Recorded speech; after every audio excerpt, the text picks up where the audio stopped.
थोड़ा सा इसलिए बताऊंगा क्योंकि आपको थोड़ा पता रहे कि मैं किस रिस्पेक्ट में चीजों को बताने वाला हूँ। मैं रेविट को ऑलमोस्ट 7 से 8 साल के करीब हो गए हैं मुझे इसे चलाते हुए। और उसके अलावा ये सॉफ्टवेयर इवॉल्व होते हुए मैंने देखा है कि ये कैसे आगे बढ़ा है। ठीक है, क्योंकि अभी लोग ज्वाइन कर रहे हैं और आप लोगों को शायद प्रॉब्लम भी नहीं होगी, तो आप सिर्फ गूगल पे लिखोगे Revit. So what is Revit? Revit is nothing, बस एक बिल्डिंग इंफॉर्मेशन मॉडलिंग पे काम करने वाला सॉफ्टवेयर है। अब बिल्डिंग इंफॉर्मेशन मॉडलिंग क्या होती है वो समझने के लिए आपको मैं एक एग्जांपल दूंगा कि ऑटो कैड जो होता है हमारा, जब हम ऑटो कैड में काम करते हैं तो बेसिकली हम लाइंस बनाते हैं। ठीक है, हम ऐसे काम करते हैं जैसे हम एडी की शीट में काम कर रहे हैं। लेकिन on the other hand any BIM software and Revit basically works with smart models. मतलब जब हम काम करते हैं तो वो मॉडल इतना स्मार्ट होता है कि वो सिर्फ और सिर्फ लाइन नहीं होती, उसके साथ जुड़ी हुई बहुत सारी इंफॉर्मेशन होती है जो हम आगे देखेंगे कि उसकी खुद की वॉल्यूम, उसकी खुद की सारी प्रॉपर्टीज, उसके एक्यूस्टिक से लेके उसकी थर्मल प्रॉपर्टीज से लेके उसका ए बी सी सारे जो डॉट्स होते हैं कवर हो जाते हैं इस सॉफ्टवेयर में। मैं ये कहूंगा कि इसको अगर आप डिफरेंशिएट करना चाहो अब तक के दोनों सॉफ्टवेयर जो हमारे ऑटो कैड और स्केचअप है, तो please no one be don't be offended, मैं इसको मजाक में नहीं बोल रहा, ये बिल्कुल सही है कि रेविट जुगाड़ पे नहीं चलता। रेविट में जुगाड़ नहीं होते। इवन दो जो स्केचअप है, स्केचअप और ऑटो कैड जो है उनमें हमें खुद से कुछ करना पड़ता है। ये वाला जो पॉइंट है ना, ये सबसे ज्यादा जो जरूरी है ये समझना कि ये सॉफ्टवेयर जुगाड़ पे नहीं चलता, क्योंकि इसमें जो काम होते हैं ना वो इसी चीज से आगे जाके इफेक्ट होंगे। हम 6 दिनों में ये चीज जानेंगे। ठीक है, उसके अलावा बिम को इंडिया में जाना जाता है वर्चुअल डिजिटल कंस्ट्रक्शन के डिजाइन कंस्ट्रक्शन के नाम से। और ये जो इसकी जो परसेंटेज है अभी वो बहुत कम है। हो क्या रहा है कि सारी कंट्रीज धीरे धीरे अपने सारे जितने भी उनके घर हैं या फिर जो भी बिल्डिंग्स हैं उनको बिम पे लेके आ रही हैं, क्योंकि बिम बेसिकली सारी इंफॉर्मेशन एक ही बारी में आ गई आपके पास। तो उसमें ये सब लेके आ रहे हैं अपनी इंफॉर्मेशन को। लेकिन ऑन द अदर हैंड जो इंडिया में अभी तक उतना ज्यादा हम बिम में आए नहीं है, तो इसलिए ये जो फील्ड है जो रेविट की, ये आगे बहुत ज्यादा इमर्जिंग है। ठीक है, इसमें बहुत ज्यादा चेंजेस हो रहे हैं और आपको बहुत स्कोप मिलेगा आगे काम करने का। So now I think 40 plus participants are there. I am starting with the software, how it will start and how you have to start. और first I will give the example. मैं आपको example दूंगा कि एक sample project कैसा दिखता है। देखा आप सबने होगा, बट फ्रॉम माय पर्सपेक्टिव आपको शायद थोड़ा बेटर समझ में आए। सबका अपना अपना स्टाइल है सॉफ्टवेयर चलाने का। मेरा स्टाइल है स्टार्ट मेन्यू में सिंपल टाइप कर देने का और मेरे पास आ जाता है। उसके बाद सॉफ्टवेयर जो चलेगा, आप इस तरीके को यूज करके दो फायदे होते हैं। आप कभी भी फाइल को मत खोलना, रेविट में खासकर आप अपनी फाइल को डायरेक्टली खोलते हो तो सॉफ्टवेयर पे ज्यादा लोड पड़ता है उस चीज का, क्योंकि वो डायरेक्टली उस फाइल को प्रोसेस करता है उसी टाइम पे। ऑन द अदर हैंड आप पहले सॉफ्टवेयर चलाते हो फिर आप फाइल चूज करते हो, तो आपके पास ज्यादा स्कोप होता है अपनी प्रोसेसिंग पावर को बचाने का। एक छोटी सी बात थी। नाउ मैं आपको सैंपल प्रोजेक्ट, अगर आप मेरे पास देखो तो यहाँ पे रीसेंट प्रोजेक्ट्स आएंगे, लेकिन मैं अभी आपको इनके बारे में ना बताते हुए पहले मैं आपको एक सैंपल प्रोजेक्ट दिखाऊंगा जो ऑटोडेस्क के सैंपल प्रोजेक्ट्स हैं। ये ज्यादातर जो प्रोजेक्ट्स हैं ये 2014 से 2021 तक सेम है बिल्कुल, इनमें कोई ज्यादा चेंजेस नहीं है। तो आपका कोई भी वर्जन होगा उनमें ये सबसे ज्यादा मतलब आपको रिलेट कर पाओगे। तो हम बेसिक सैंपल में काम करेंगे, देखेंगे उसको अभी कि ये कैसा दिखता है।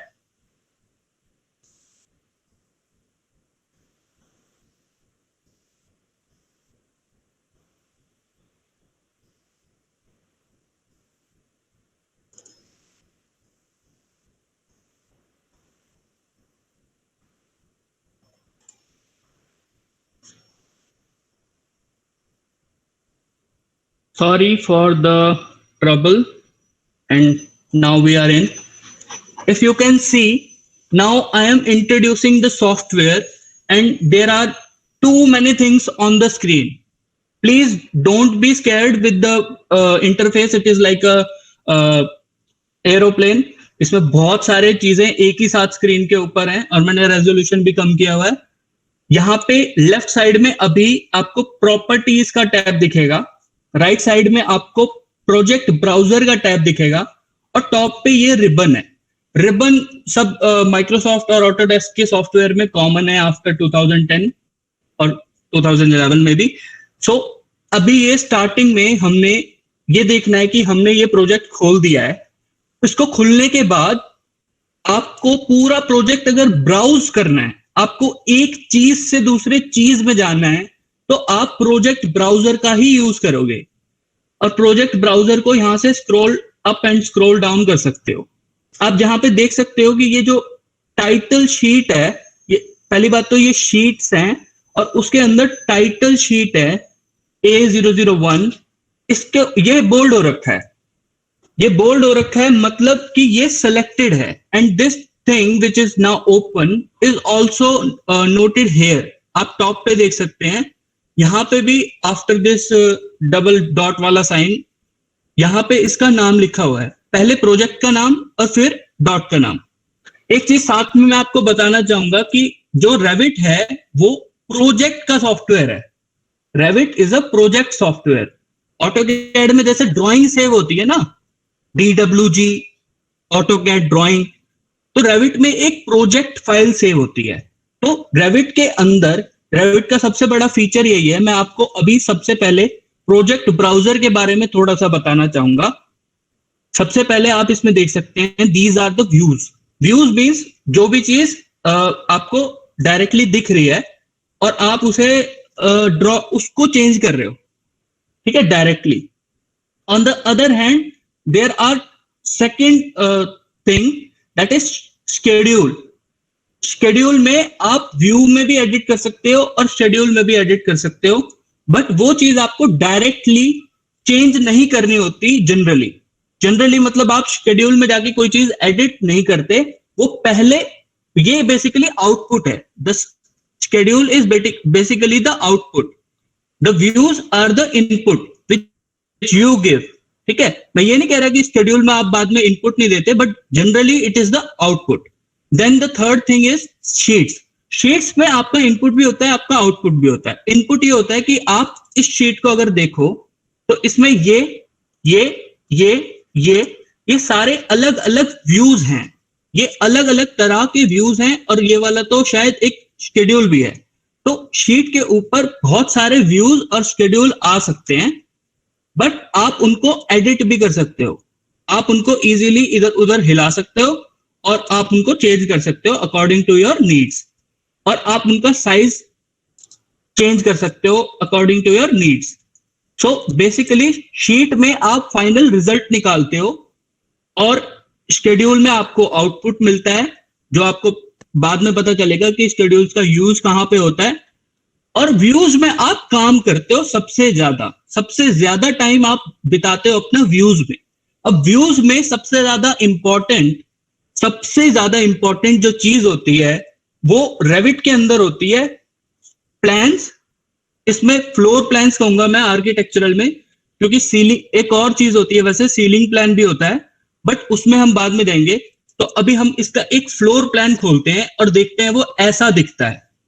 ठीक है, उसमें बिल्कुल जैसे हम ऑटोकैड में लाइंस होती है, लाइन वेट होता है, वो सारी चीजें दिखती हैं. अब मैंने लाइन वेट के बारे में बताया है, तो मैं आपको सबसे पहले बताऊंगा. यहाँ पे टॉप पे आपको एक चीज दिख रही होगी, ये 3 लाइंस दिख रही होंगी, और उसके ऊपर ब्लू कलर से हाईलाइट हो रखा है, और इस कमांड के बारे में लिखा है थिन लाइन. इसका नाम है थिन लाइन. और इस कमांड्स को अगर मैं मान लो अभी इसको मैं सिर्फ माउस से यूज करके बताऊंगा, मैं बताऊंगा कि कीबोर्ड से कैसे चलेगी, बट अगर मैं माउस से चलाता हूं तो इसको हटा देता हूं मैं थिन लाइन को, तो आप देख सकते हैं कि जो एक्चुअल इसका लाइन वेट है वो आपको शो हो रहा है. वॉल का शो हो रहा है, फिर ये विंडो है उसके फ्रेम का शो हो रहा है, उसके अलावा जो हमारी ग्रिड की जो लाइन वेट है वो आपको शो हो रही है। उसके अलावा जो आपके जितने भी ये फिक्सचर्स हैं उनका एक लाइन वेट शो हो रहा है।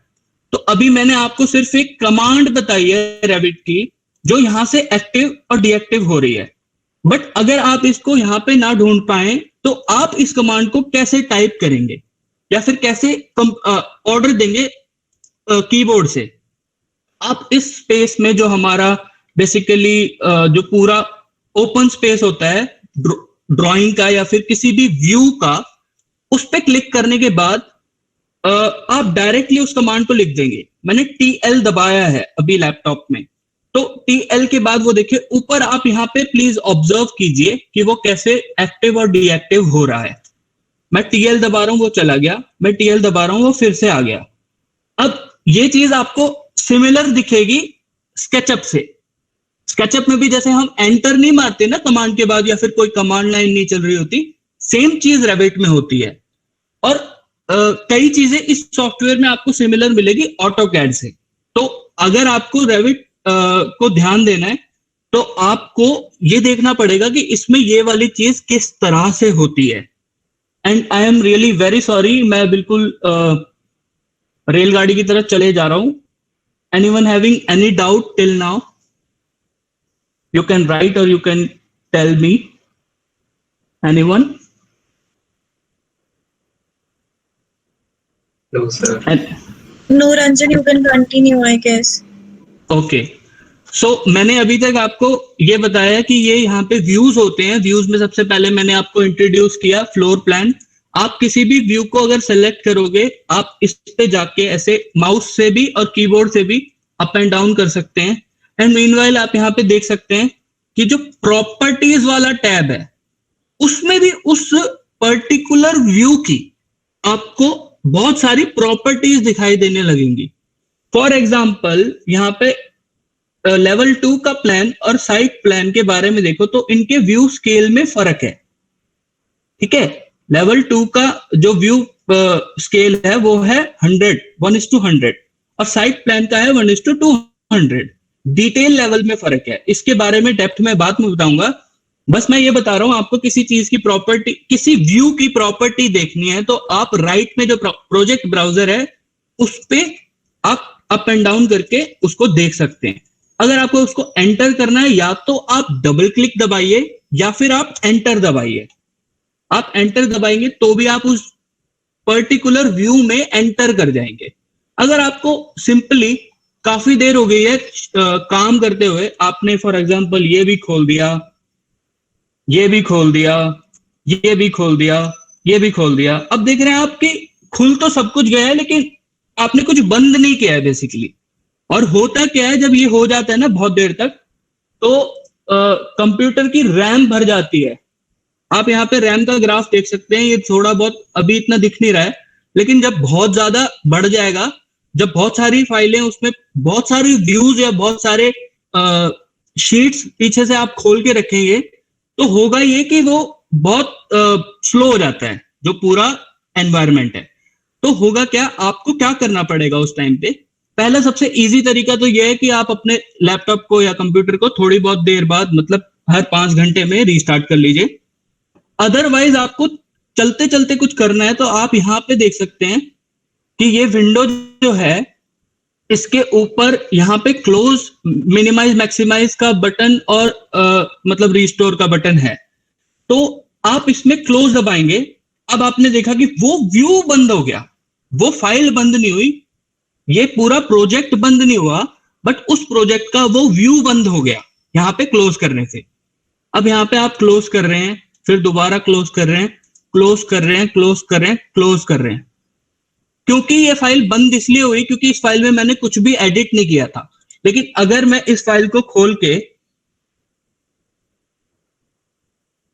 इस फाइल को खोलने के बाद इसमें एक छोटी सी चीज भी एडिट कर दूं और अब 2-3 व्यू खोल लूं और उनको बंद करना शुरू करूं, तो जो आखिरी वाला व्यू होगा उस टाइम पे आपसे सॉफ्टवेयर पूछेगा कि इस प्रोजेक्ट को बंद करना है क्या।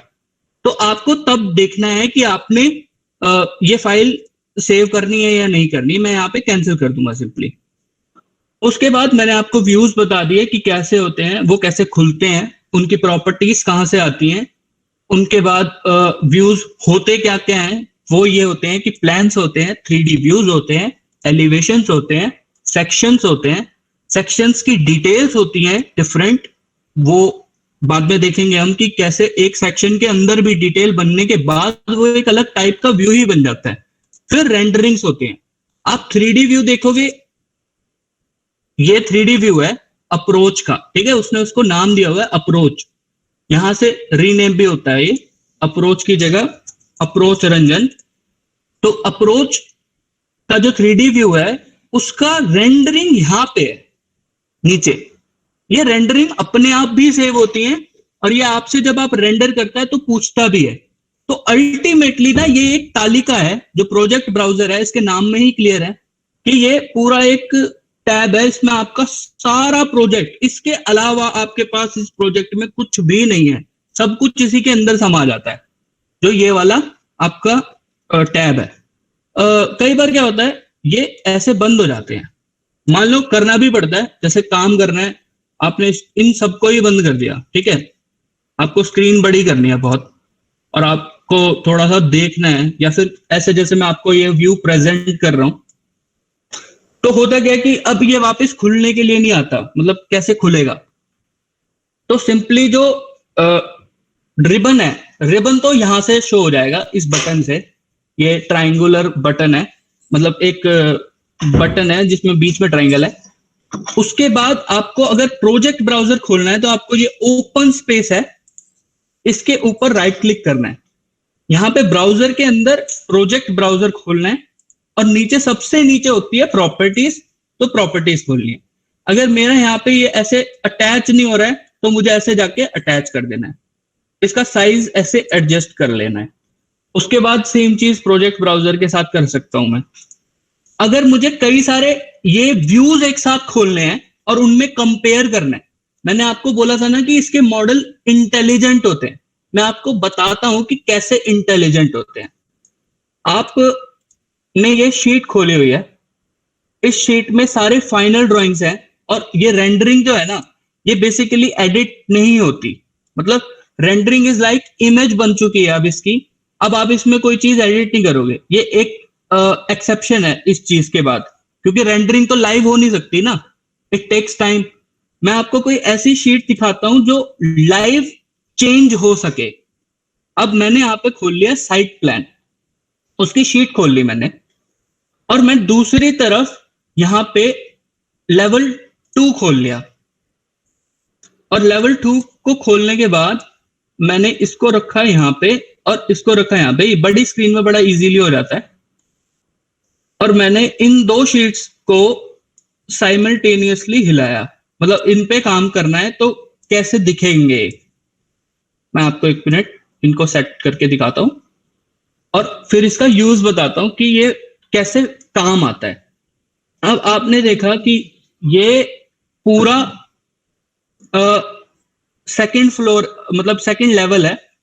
अब आपने देखा मैंने इसको यहां से सेलेक्ट किया तो ये यहां पे भी सेलेक्ट हो गया, ठीक है।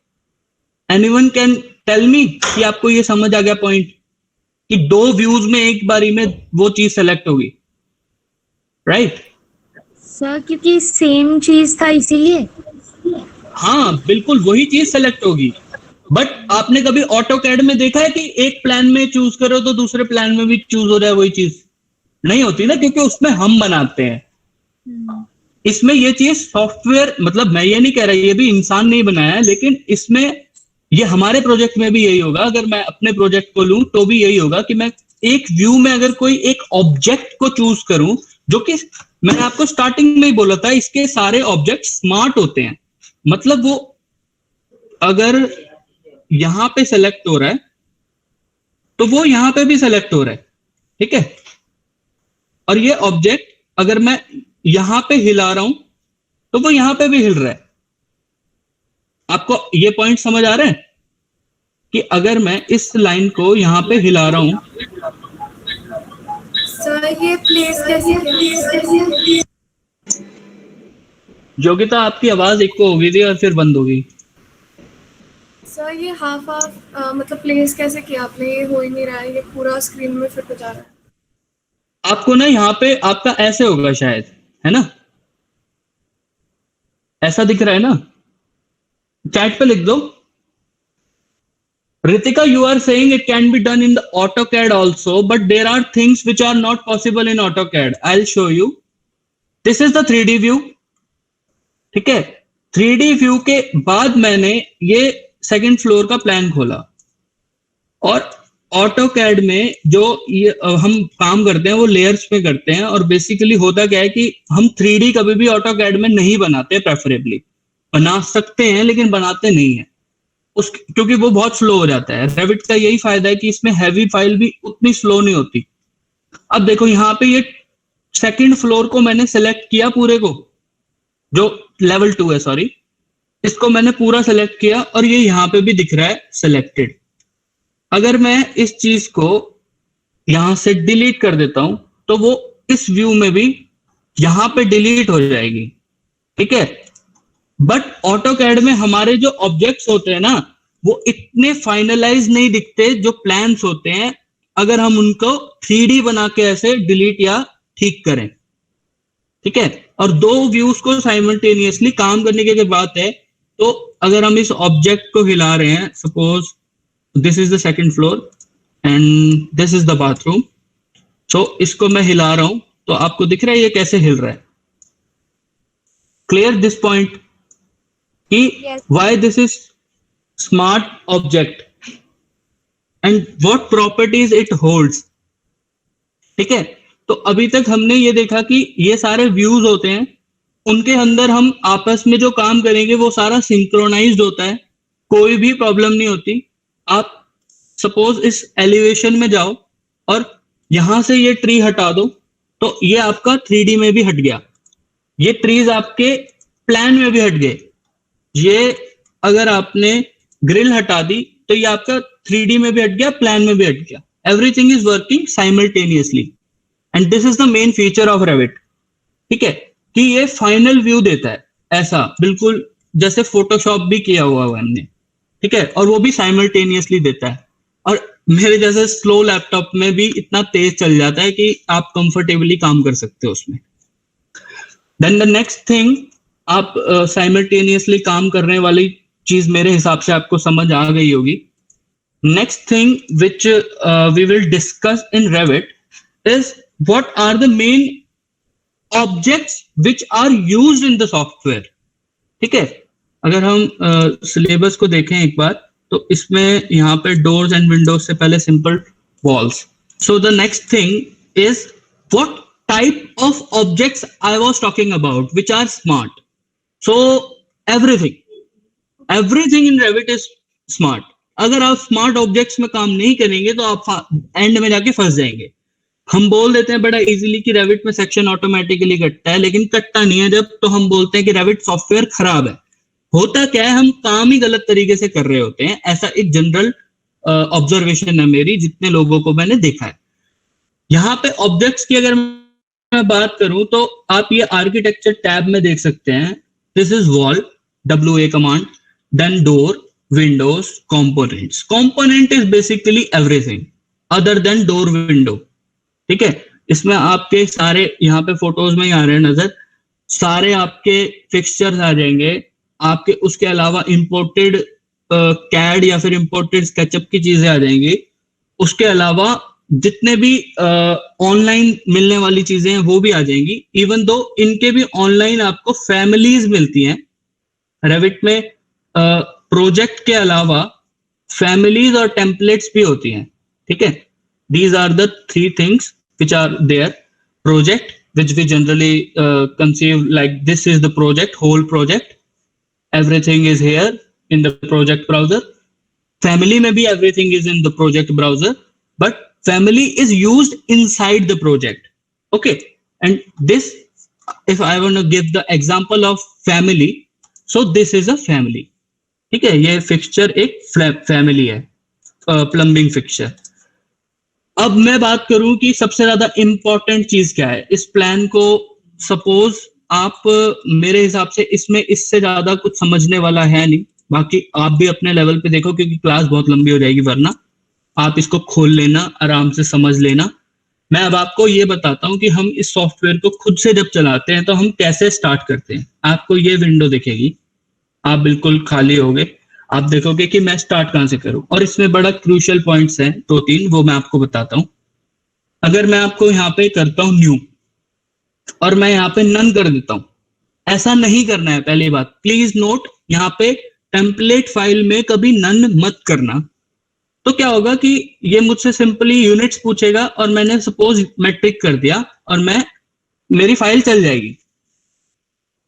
But as you can see I have defined there were too many things in the project browser which are now not there.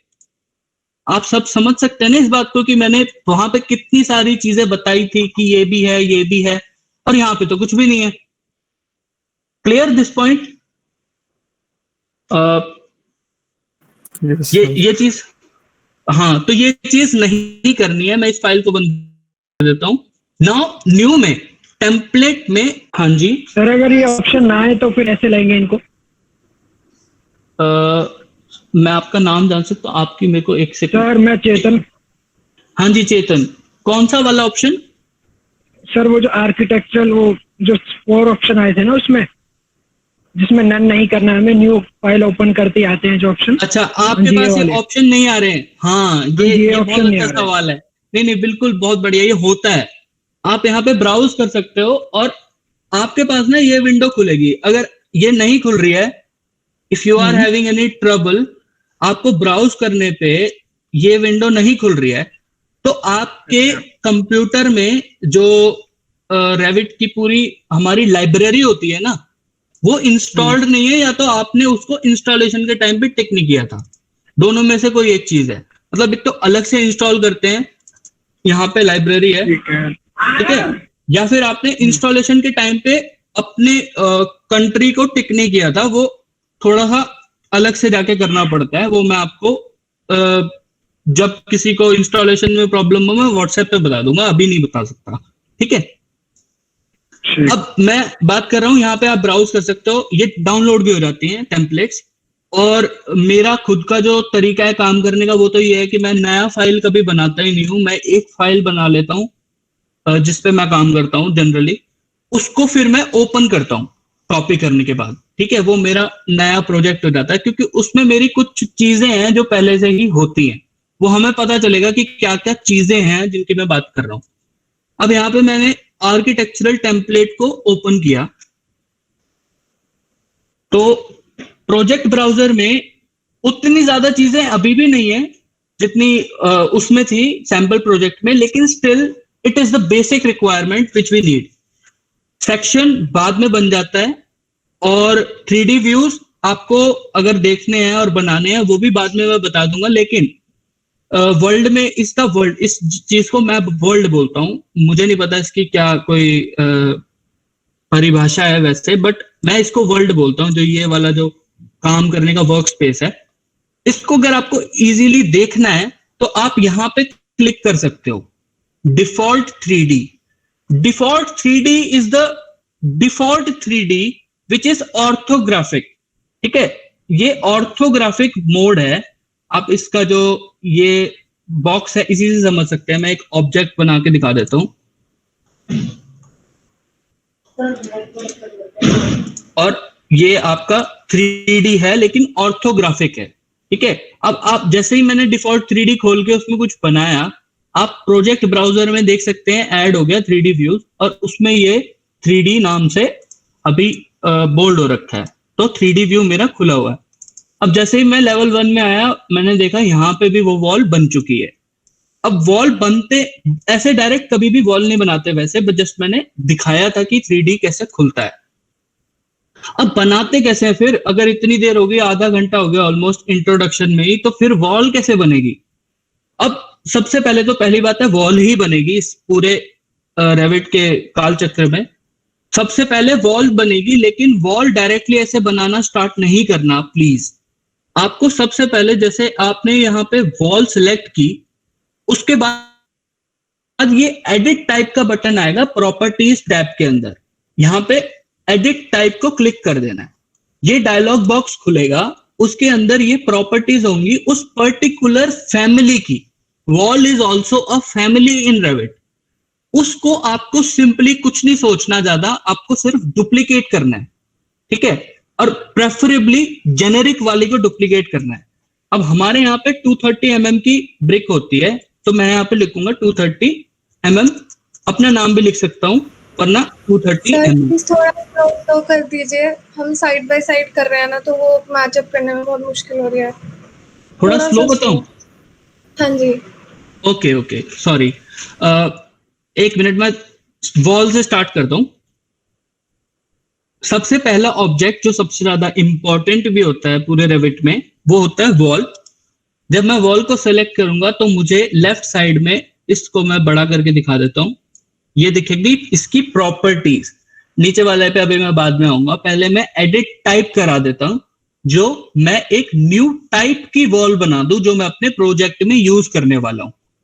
उसको बनाने के लिए मैं क्या करूंगा, मैं डुप्लीकेट करूंगा इस करंट वॉल को और अपना एक नाम, यहां पे क्या है, ये नाम है, अभी ये साइज नहीं है, ये वैसे नाम है, मैंने उसका नाम दिया 230 mm। और फिर स्ट्रक्चर, इस वाले पॉइंट में एडिट को खोलना है, स्ट्रक्चर में एडिट, उसका स्ट्रक्चर कैसा होगा। तो जब मैं उसका एडिट खोलूंगा तो यहाँ पे एक बाउंड्री है, उसके नीचे एक बाउंड्री है, इनकी थिकनेस अभी ये 0 बता रहा है क्योंकि ये वाली जो बाउंड्री है ये सॉफ्टवेयर की बाउंड्री है, और उसके अंदर उसका मटेरियल। तो आपको सिंपली यहाँ पे 230 mm टाइप हो जाएगा, क्योंकि मैट्रिक सिस्टम मैंने, आपने देखा था कि मैंने चूज किया था। लेकिन इस सॉफ्टवेयर का सबसे बड़ा फायदा ये है कि ये इतना बढ़िया है इस मामले में कि अगर मेरे को 9 इंच की वॉल बनानी है ना, तो मैं यहाँ पे 9 इंच भी लिख सकता हूं, और उसने एग्जैक्ट 9 इंच ले लिया है, ठीक है। तो एग्जैक्ट 9 इंच 228.6 mm का होता है, तो यहाँ पे मैं अगर 10 इंच लेता हूं तो ये 254 mm का हो गया है, ठीक है। और फिर 230 mm जो मुझे लेनी थी मैंने फाइनली लेके और उसको ओके कर दिया। आप यहाँ पे देख सकते हैं, यहाँ पे भी इसकी विड्थ चेंज हो गई है।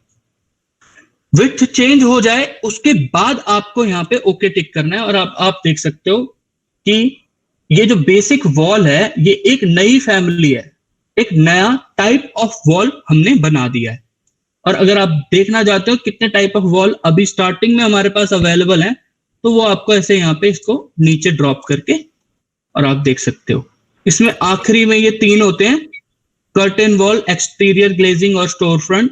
इससे सारा ग्लास का फसाड बनता है, इसको हम बाद में डिटेल में बढ़ेंगे, लेकिन मैं बता दूं कि ये भी वॉल ही होती है, जो फैमिली होती है वो वॉल ही होती है, ठीक है। अब हमने 230 mm की वॉल सेलेक्ट कर ली। अब उससे भी, उसके बाद ये तो हमने चलो एक बार बनाना है और उसके बाद फिर काम करना शुरू कर देना है पूरे प्रोजेक्ट में 230 mm। हाँ जी सर, एक बार वो फिर से दिखाए ना, वॉल का कैसे 230 mm करना होता है। ओके, मैं आपको 115 mm की वॉल बना के दिखाता हूँ। जी दिखाइए सर। रंजन, हाँ जी सहज, इसमें यूनिट कैसे सेट करते हैं? मैं बताता हूं अभी, वो चीज बताऊंगा मैं कि अगर चेंज भी करनी है, जैसे अभी फॉर एग्जांपल ये mm चल रहा है, मैं बता दूंगा कि वो, पहली बात तो इस सॉफ्टवेयर में यूनिट से कोई पंगा नहीं है। अगर आपको 14 मीटर बनाना तो 14 m करके बना दो, अगर आपको 14,000 लिख के बनाओगे तो भी बन जाएगा, और 14 मीटर लगभग 45 फुट 48 फुट होगा तो आप फुट करके भी बना दो, ये एग्जैक्ट 48 फुट बना है। तो आप यूनिट टेंशन फ्री होके ले सकते हो, कितनी मर्जी, कैसे भी, 5 फुट या फिर 1.5 मीटर या फिर जो भी यूनिट है आप उसमें काम कर सकते हो, डायरेक्ट उसको टाइप करके, ठीक है, सिंपली। मैं अभी आपको बता रहा था, अर्जुन का डाउट था कि उसको वॉल का टाइप बनाने में थोड़ा क्लैरिटी चाहिए। पहली बात तो प्रॉपर्टी टैब, अब ये 230 mm की वॉल है, इसको एडिट टाइप किया, यहां पे ये एडिट टाइप का बटन, ठीक है, न्यू वॉल के बगल में। उसको टाइप करने के बाद ये डायलॉग बॉक्स खुलेगा, और ये बेसिकली सबसे ज्यादा यूज होने वाला डायलॉग बॉक्स है। हर फैमिली को हमें एडिट करना पड़ता है रेविट में डालने से पहले अपने हिसाब से, उसका बेसिकली कुछ नहीं करना होता, उसका साइज सेट करना होता है। फिर हम इसको डुप्लीकेट करेंगे। डुप्लीकेट मतलब इसकी बाकी प्रॉपर्टीज इसी वॉल जैसी होंगी, बाकी प्रॉपर्टीज आपको दिख रहा होगा, यहाँ पे आपको लग रहा होगा इतनी सारी यूजलेस प्रॉपर्टीज हैं, एब्जॉर्प्शन, रफनेस, इसका की नोट, ये वो फलाना ढिमकाना। ये लेटर ऑन स्टेजेस में आपको, जब आप फॉर एग्जांपल एक बड़ी फर्म में काम कर रहे हो, बड़ी फर्म का मतलब जिसमें बहुत सारे लोग एक ही प्रोजेक्ट पे काम कर रहे होते हैं, तो आपको इतनी सारी डिटेल देनी पड़ती है, बट ये अभी के लिए कोई यूज का नहीं है। तो डुप्लीकेट करेंगे और डुप्लीकेट में हम उसका एक नया नाम लिखेंगे। नया नाम लिखा 115 mm, लेकिन अभी भी ये वॉल 115 mm की नहीं बनी। हमें इसको 115 mm का बनाने के लिए यहाँ पे एडिट करना पड़ेगा। कहां पे एडिट करना पड़ेगा? स्ट्रक्चर टैब, जो फर्स्ट टैब है इसका, इसमें इसको एडिट करना पड़ेगा। एडिट के बाद हम इसको, इसकी जो डायमेंशन है या थिकनेस है, उसको करना पड़ेगा 115। ठीक है, 115 करने के बाद ओके, ओके करने के बाद दोबारा ओके, और अभी यहाँ पे 115 mm की वॉल हमारी सेलेक्ट हो गई है। अब एनीवन हैविंग एनी डाउट?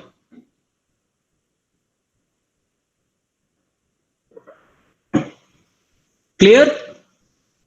पढ़ू मैं सर आगे? मेरा ये आ रहा है एक चीज, error row 2 zero thickness layer must have membrane layer function or be deleted.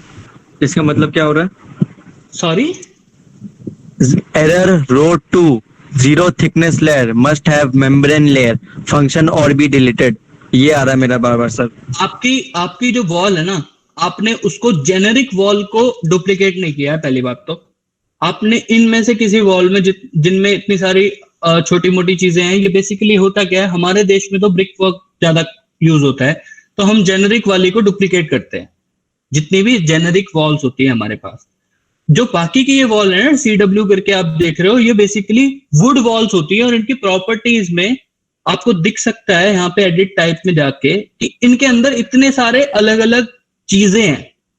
ये बेसिकली उसका सेक्शन देख रहे हो आप। आपको जिसको समझ आ रहा है कि मैं क्या बता रहा हूं, वो ये समझ लो कि ये पूरा उसका सेक्शन है विद साइजेस। तो इतना डेप्थ में प्लीज मत जाओ, कोई काम का नहीं है अभी की स्टेज में ये चीज।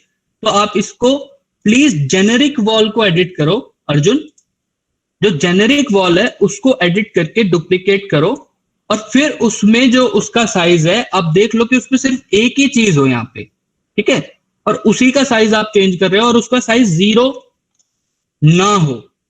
ठीक है, उसका साइज 0 ना हो, प्लीज एंश्योर दिस।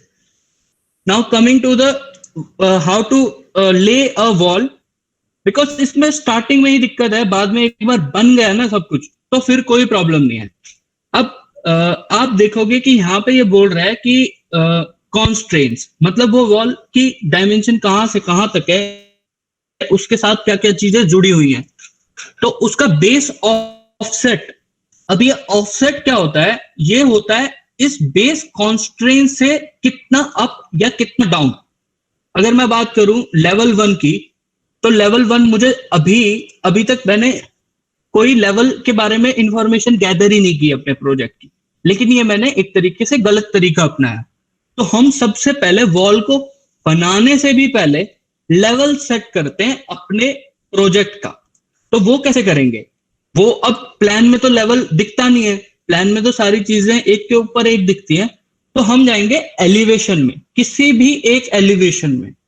4 एलिवेशन इसमें बाय डिफॉल्ट आती हैं। ये एलिवेशन का हमारा फैमिली है, इनके अंदर का जितना भी मैटर होता है वो हमें दिखता है इनसे, जो इसका जो चोंच है ना, एक तरीके से ये जिधर की तरफ उसका फेस हो रहा है, वो मैटर हमें उस एलिवेशन के अंदर दिखाई देगा।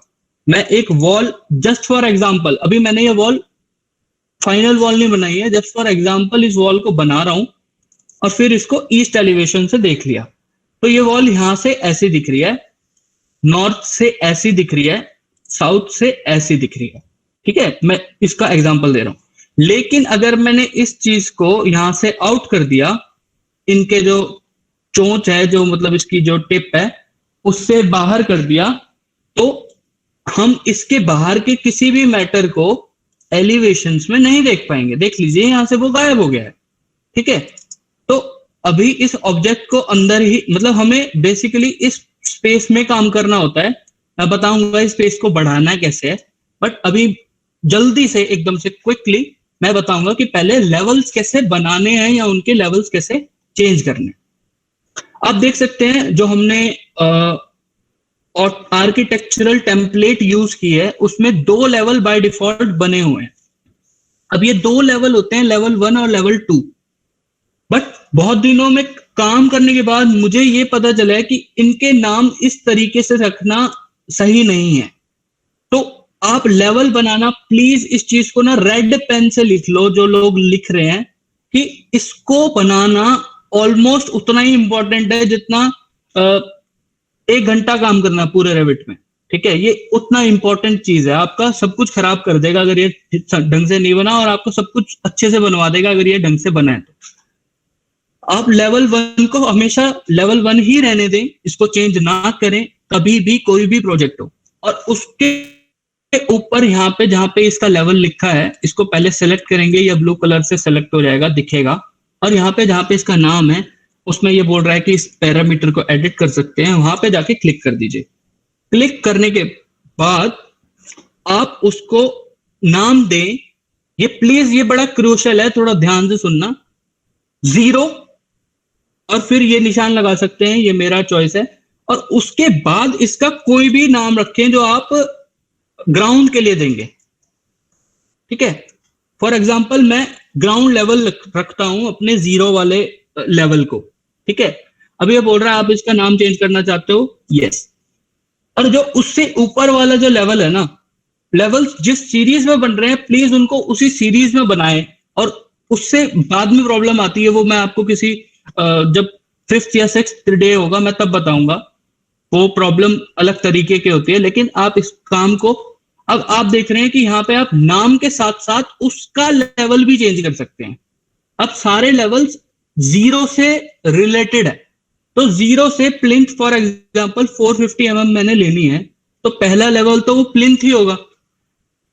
अब प्लिंथ का लेवल और ये ग्राउंड लेवल आपस में इतना इंटरसेक्ट कर गए हैं कि मुझे ये दिख ही नहीं पा रहा है। तो मैं क्या करूंगा, यहाँ पे इस बटन के नीचे ये लॉक का बटन है, इसको पहले तो हटाऊंगा, अनलॉक करूंगा। और अनलॉक होने के बाद ना इस चीज को मैं पीछे ले जाऊंगा और ये यहां चली जाएगी, और ये लेवल 2 यहां पे स्टार्ट होगा। अब इतना समझ आ गया या फिर कोई डाउट है अभी तक? क्योंकि इसके बाद फिर मैं लेवल बनाना शुरू करूंगा। Any doubt till now?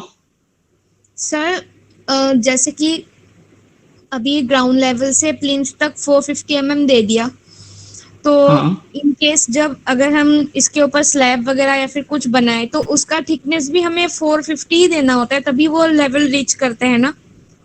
असलियत में क्या देना होगा उसका थिकनेस जब वो बनेगी? असलियत में आपके हिसाब से उसका थिकनेस क्या होता है? जो भी चीज आप बोल रहे हो स्लैब वगैरह, उसका असलियत में थिकनेस क्या होगा? सर 230 इतने के आसपास ही होता है। तो बस इसमें भी बिल्कुल उतना ही होगा। ये सॉफ्टवेयर बिल्कुल वही बनाता है जो हम असलियत में बनाते हैं, यही इसकी खासियत है। उसके नीचे अगर सैंड फिलिंग होगी तो रेविट में भी सैंड फिलिंग हो जाएगी। उसके नीचे अगर आपका मड फस्का जो भी होगा, जो भी फिनिशिंग होगी, वो रेविट में हो जाएगी। ठीक है, तो बेसिकली आपको लेवल्स, पहले आर्किटेक्चरल लेवल्स पे ध्यान देना है। ऑब्जेक्ट्स के बारे में जब ऑब्जेक्ट्स को डालूंगा ना, मैं अभी जैसे वॉल बना के दिखाऊंगा, तो मैं वॉल के बनाने के टाइम पे बताऊंगा कि लेवल की क्या सिग्निफिकेंस है, या फिर आपको किस लेवल तक या किस ऑफसेट तक आपको बनानी है। सुभाश्री, क्लियर हुआ ये चीज? यस सर, क्लियर हुआ। मतलब सर तब तो हमें ये जो अभी आपने 450 दिया, ये तो अभी आप ऐसे ही दिखा रहे हो, मतलब है ना? ये बेसिकली अभी मैं सिर्फ डिफाइन कर रहा हूं कि इतना लेवल मेरा प्लिंथ का है। अगर मेरी 5 प्लिंथ है, मान लो अलग अलग जगह पे अलग अलग चीजें हैं, तो मैं उनको ना अलग अलग लेवल बना दूंगा, अलग अलग नाम दूंगा, प्लिंथ 1, प्लिंथ 2। ठीक है, इतना क्लियर हो गया? Ranjan, somebody is asking you to explain this once again. These levels का अभी तक क्या समझ नहीं आया है, मतलब मैं ये पूछना चाहूंगा। नहीं आप क्या रिपीट करना है? आप आ गए, आप समझ आ गए। okay, done. ठीक है। ओके, मैं अभी वैसे कंप्लीट नहीं किया है, ये मैंने हाफ में इसलिए पूछा क्योंकि ऐसा होता है ना बिल्कुल ही आउट जा रहा है, तो प्लीज वो ना हो। अभी लेवल यहाँ पे स्टार्टिंग में जो 2 लेवल थे उनमें से जो नीचे वाला था मैंने उसको 0 करके उसको रीनेम कर दिया, नाम के आगे एक नंबर लिख दिया जो 0 है, और उसके बाद मैंने लिख दिया अगला लेवल जो प्लिंथ है उसके नाम के आगे मैंने 1 लिख दिया, तो उससे बड़ा नंबर। मतलब मुझे जो लेवल बनाने हैं ना वो सीरीज में बनाने हैं, इसका सिग्निफिकेंस मैं बाद में बताऊंगा, लेकिन अभी आप ये ध्यान रखना कि जब भी आप लेवल बनाओ तो आप इसी सीरीज में बनाओ, ठीक है। प्लिंथ लेवल जो होगा वो हमारा ग्राउंड फ्लोर का लेवल होगा। जब हम फ्लोर प्लान्स में देखेंगे तो ये जो फ्लोर प्लान होगा ये हमारा इस लेवल का होगा। जितने भी फ्लोर प्लान्स होते हैं ना वो हर लेवल के होते हैं। ये बात आपको समझ आ रही है सबको? जो ये लेवल है इस लेवल के ऊपर ये लगभग यहां से ये प्लान कटता है, मतलब जितना भी वो 5 फीट या 7 फीट की जो हाइट आप देते हो, तो इस लेवल का जो प्लान होगा वो आपको यहां पे शो हो रहा है, इस लेवल का जो प्लान होगा वो आपको यहां पे शो हो रहा है, ठीक है। अब मैं बताता हूं इसके बाद क्या करना है आपको। सबसे पहले ये लेवल का टूल डेटम में यहाँ पे आर्किटेक्चर में ही स्टार्टिंग वाले इसमें ही आपको शो हो जाएगा, और इसको आपको ऐसे सेलेक्ट करना है। और एक तरीका तो है, आपको बस ये देखना है कि आपने इस लेवल से कितना डिफरेंस लेना है और आपने उसको उतने पे बना दिया, ठीक है। दूसरा तरीका है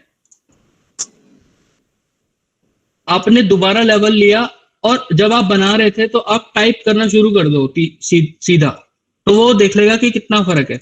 समझ लीजिए यहाँ पे इतना फर्क मैंने ले लिया इन 2 लेवल्स के बीच में, या फिर 3000 mm ले लिया, तो मैंने यहाँ पे ले जाके इसको ड्रॉप कर दिया। आपने देखा कि एक लेवल क्रिएट हो गया है नया, ठीक है। और ये बड़ा इजीली हुआ, मैंने यहाँ पे गया और देखा कि कितना दूर मुझे बनाना है और फिर मैंने यहाँ ले जाके इसको ड्रॉप कर दिया। लेकिन जब मुझे बहुत सारे लेवल्स बनाने होते हैं ना, जो जनरली बनाने ही होते हैं 4-5 स्टोरी की बिल्डिंग में, तो मैं क्या करूंगा, ये दूसरा वाला ऑप्शन यूज करूंगा। ये होता है पिक लाइन। पिक लाइन ये ऑप्शन सबसे ज्यादा यूज होता है पूरे रेविट में, और ये जो ड्रॉ करने का तरीका है ना, ये लेवल्स के अलावा जितनी भी बाद की चीजें होती हैं सबको ड्रॉ करने का तरीका होता है। तो अभी ये बोल रहा है कि इस तरह से बनाना चाहोगे, मतलब रेविट बोल कह रहा है आपको लेवल चूज करने के बाद कि आप लाइन से लेवल बनाना चाहोगे या पिक लाइन करके बनाना चाहोगे। पहले मैंने आपको लाइन से बनाना बता दिया, उसमें किसी को कोई डाउट है तो प्लीज चैट। रंजन एक बार लाइन वाला रिपीट कर दे, योग्यता से नहीं हुआ है शायद वो। ओके मैंने सबसे पहले आउट गया, मैंने इनको थोड़ा छोटा कर देता हूँ। ये मेरे को दिख रहा है लेवल्स हैं, यहाँ पे कोई लेवल नहीं बना हुआ, डिफॉल्ट 2 लेवल है जिनको मैंने सेट किया है। और उसके बाद यहाँ पे मैंने ये लेवल का टूल है इसको सेलेक्ट किया, ठीक है। ये दिख रहा है लेवल का टूल, यहाँ तक क्लियर है सबको? ये लेवल का टूल है, कहाँ पे है? आर्किटेक्चर टैब में। ये 2014 से 2021 तक आपको आर्किटेक्चर में ही मिलेगा, कहीं पे चेंज नहीं होता है। अदरवाइज इसकी कमांड है $L, 2 बार L टाइप कर दो कीबोर्ड में तो ये आ जाता है।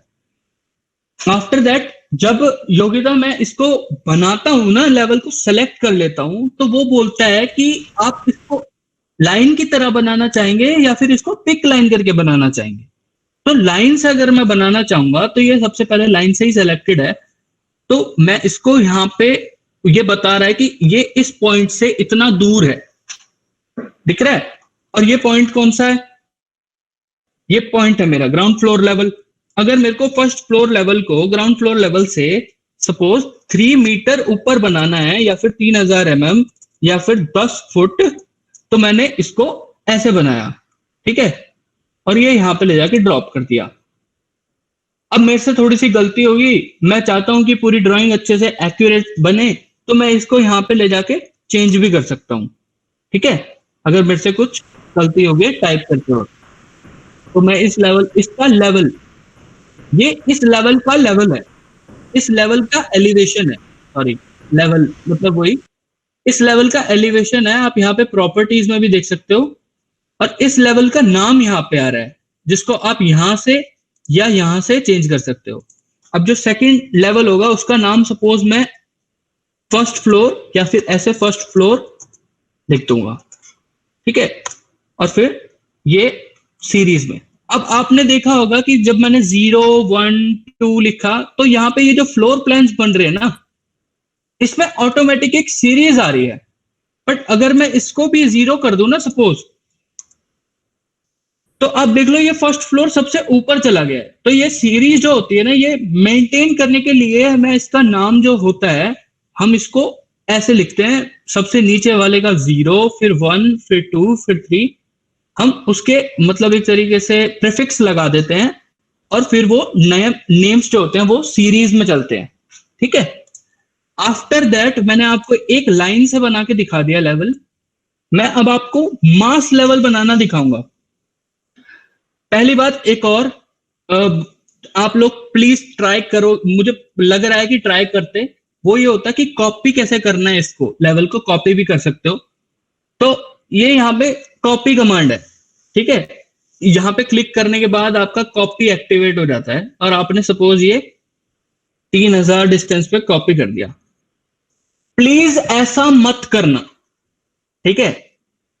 इसको भी प्लीज नोट कर लो, लेवल्स को कभी कॉपी मत करना, ठीक है। रेविट में लेवल्स को कभी भी कॉपी मत करना।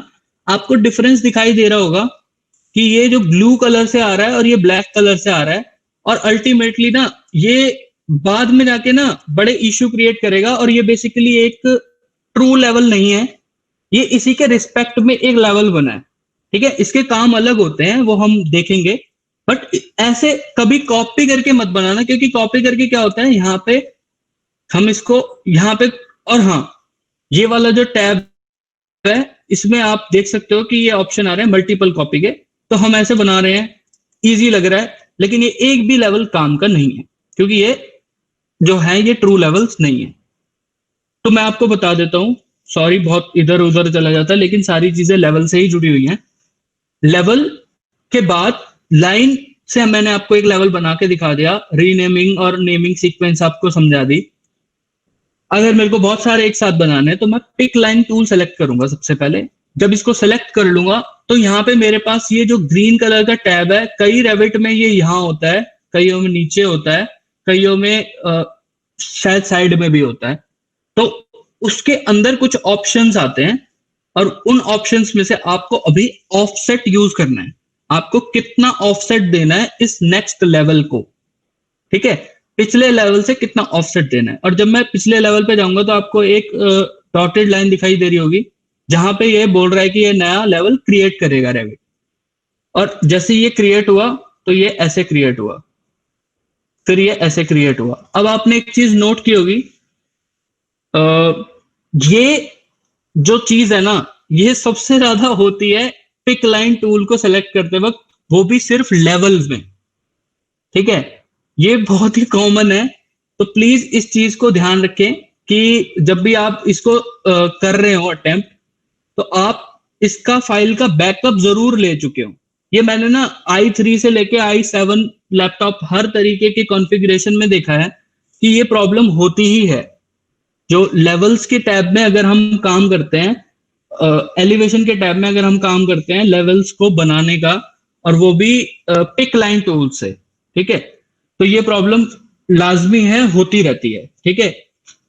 अब जब तक ये सॉफ्टवेयर चलता है दोबारा, आप में से कोई कुछ डाउट अब तक? एनीवन? रंजन, हाँ जी, एक लाइन वाला एक बार और समझा दीजिए सर। ओके, चला के समझाता हूँ। अब जैसे मैंने यहाँ पे ये फाइल सेव किया है, अब क्योंकि ये फाइल बंद हो ही गई है तो मैं यहीं पे बता देता हूँ। कभी भी फाइल को ऐसे ओपन में या फिर डेस्कटॉप पे लेके काम मत करना, अनटाइडी हो जाएगा। क्यों हो जाएगा? क्योंकि जितनी भी रेविट की फाइल होती है ना, उनके साथ उनका एक बैकअप बनता है। तो आज अगर मैं आज की डेट के नाम से एक फोल्डर बना लेता हूं, उसमें इस फाइल को डाल देता हूं और फिर इस फाइल को खोल लेता हूं, ठीक है। रंजन, हाँ जी, इसमें कई बार बहुत ज्यादा फाइलें बन जाती है जब सेव सेव करके हाँ, ओपन हाँ। करते हैं से, तो वो काफी कंफ्यूजिंग होता है, वो भी बता दो। Ranjan, somebody in the chat has a issue. Is this the reason why we use scoop box? Scope box scoop box,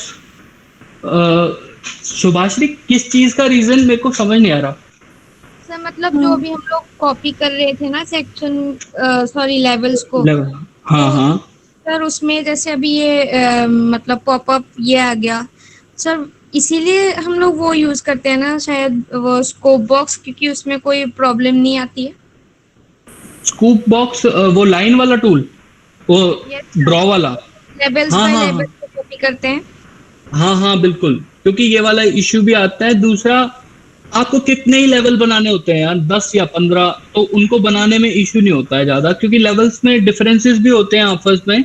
तो इस वजह से हम ऑप्ट करते हैं कि आप जो लेवल बनाएं वो ड्रॉ टूल से बनाएं, रेदर देन आप पिक लाइन वाला चूज करके।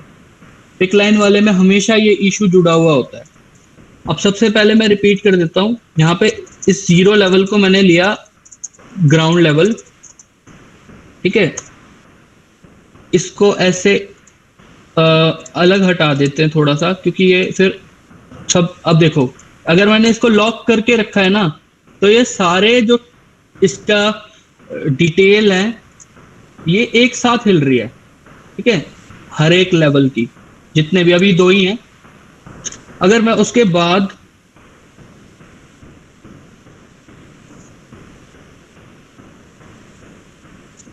पहले आप ऐसे सिंगल लेवल बना लो कई सारे, ठीक है, ठीक है, उसके बाद इनका लेवल सेट कर लो एक एक करके, ठीक है। वो आप यहां से भी कर सकते हो, यहां से भी कर सकते हो, और ऐसे भी कर सकते हो। तो आप इसको बेसिकली स्टार्टिंग में भी बना सकते हो और बाद में भी बना सकते हो लेवल को, ठीक है। और मैंने ये अब इतने सारे लेवल क्रिएट कर लिए। पिक लाइन वाले टूल्स से हो जाएगा, लेकिन प्लीज मैं इसलिए नहीं करूंगा क्योंकि सॉफ्टवेयर दोबारा क्रैश हो सकता है। मैं अभी आपको नेमिंग सीक्वेंस बता रहा था, तो सबसे पहले वाला सपोज ग्राउंड फ्लोर है तो 1 करके उसका ग्राउंड फ्लोर कर दिया। सेकंड नंबर पे अगर फर्स्ट फ्लोर है तो 2 करके उसका फर्स्ट फ्लोर कर दिया, और फिर इस चीज को कॉपी कर लिया Ctrl+C करके, और फिर यहाँ पे अगले नाम में सिर्फ इतना एडिट करने को मिलेगा, ठीक है। उसके बाद 4th floor, 3rd floor sorry,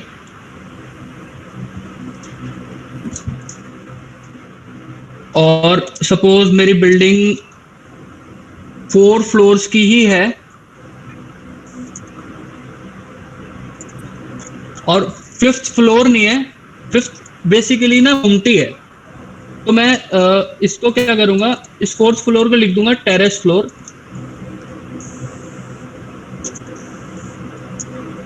और 5th वाला जो है ये सपोज मैंने 2700 mm का ले लिया, थोड़ा कम कर दिया इसको, और इसका नाम लिख दिया मुमटी। तो आप देख सकते हैं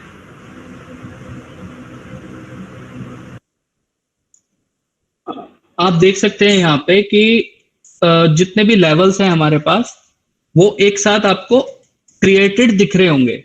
ये बड़ा टाइडी तरीके से मैंने बनाए हैं, प्लीज इसी तरीके से बनाना। अदरवाइज होता क्या है कि सपोज ये लेवल आप यहां छोड़ दिया आपने, और अब आप इसे यहाँ पे ढूंढ रहे हो, ठीक है, तो ये आपको मिलेगा नहीं और आपको लगेगा कि ये गायब हो गया या पता नहीं कहाँ गया, ठीक है। लेकिन अगर ये सारे साथ में रहेंगे, जो आपको ये जो ऑटोडेस्क का मतलब ट्रेडिशनल टूल्स हैं, इसमें 2D के सारे जूम करने के और फिट करने के टूल हैं, ये हमारे सिलेबस में भी था आज के, कि इनको यूज करना है। जिससे जूम है जो मैं माउस के मिडल माउस बटन से या फिर रोलर से करता हूँ, और जो पैन है जो मैं उसको प्रेस करके करता हूँ, उनसे आप इसको ढूंढ सकते हैं अगर ये ऐसे गलती से थोड़ा साइड चले जाए। इसमें बहुत सारे ऑप्शंस होते हैं, जूम टू फिट सबसे ज्यादा यूज होने वाला ऑप्शन है, क्योंकि ये पूरी ड्राइंग मान लो इसमें यहाँ पे कुछ पड़ा है तो ये अपने आप उसको फिट कर देगा जैसे ऑटोकैड में करता है। ठीक है, इनको लेवल्स को हमेशा साथ में रखो। अगर आपको लेवल्स को एलिवेशन या फिर सेक्शन में दिखाना है तो फिर आपको और टाइडी तरीके से रखना पड़ेगा। हाइड भी कर सकते हो बाद में। अब ये लेवल हमारे क्रिएट हो गए हैं। यहां तक किसी को कोई डाउट है तो प्लीज पूछ लो, उसके बाद क्योंकि थोड़ा सा अब हम ऑब्जेक्ट्स डालना शुरू करेंगे फिर। एनीवन?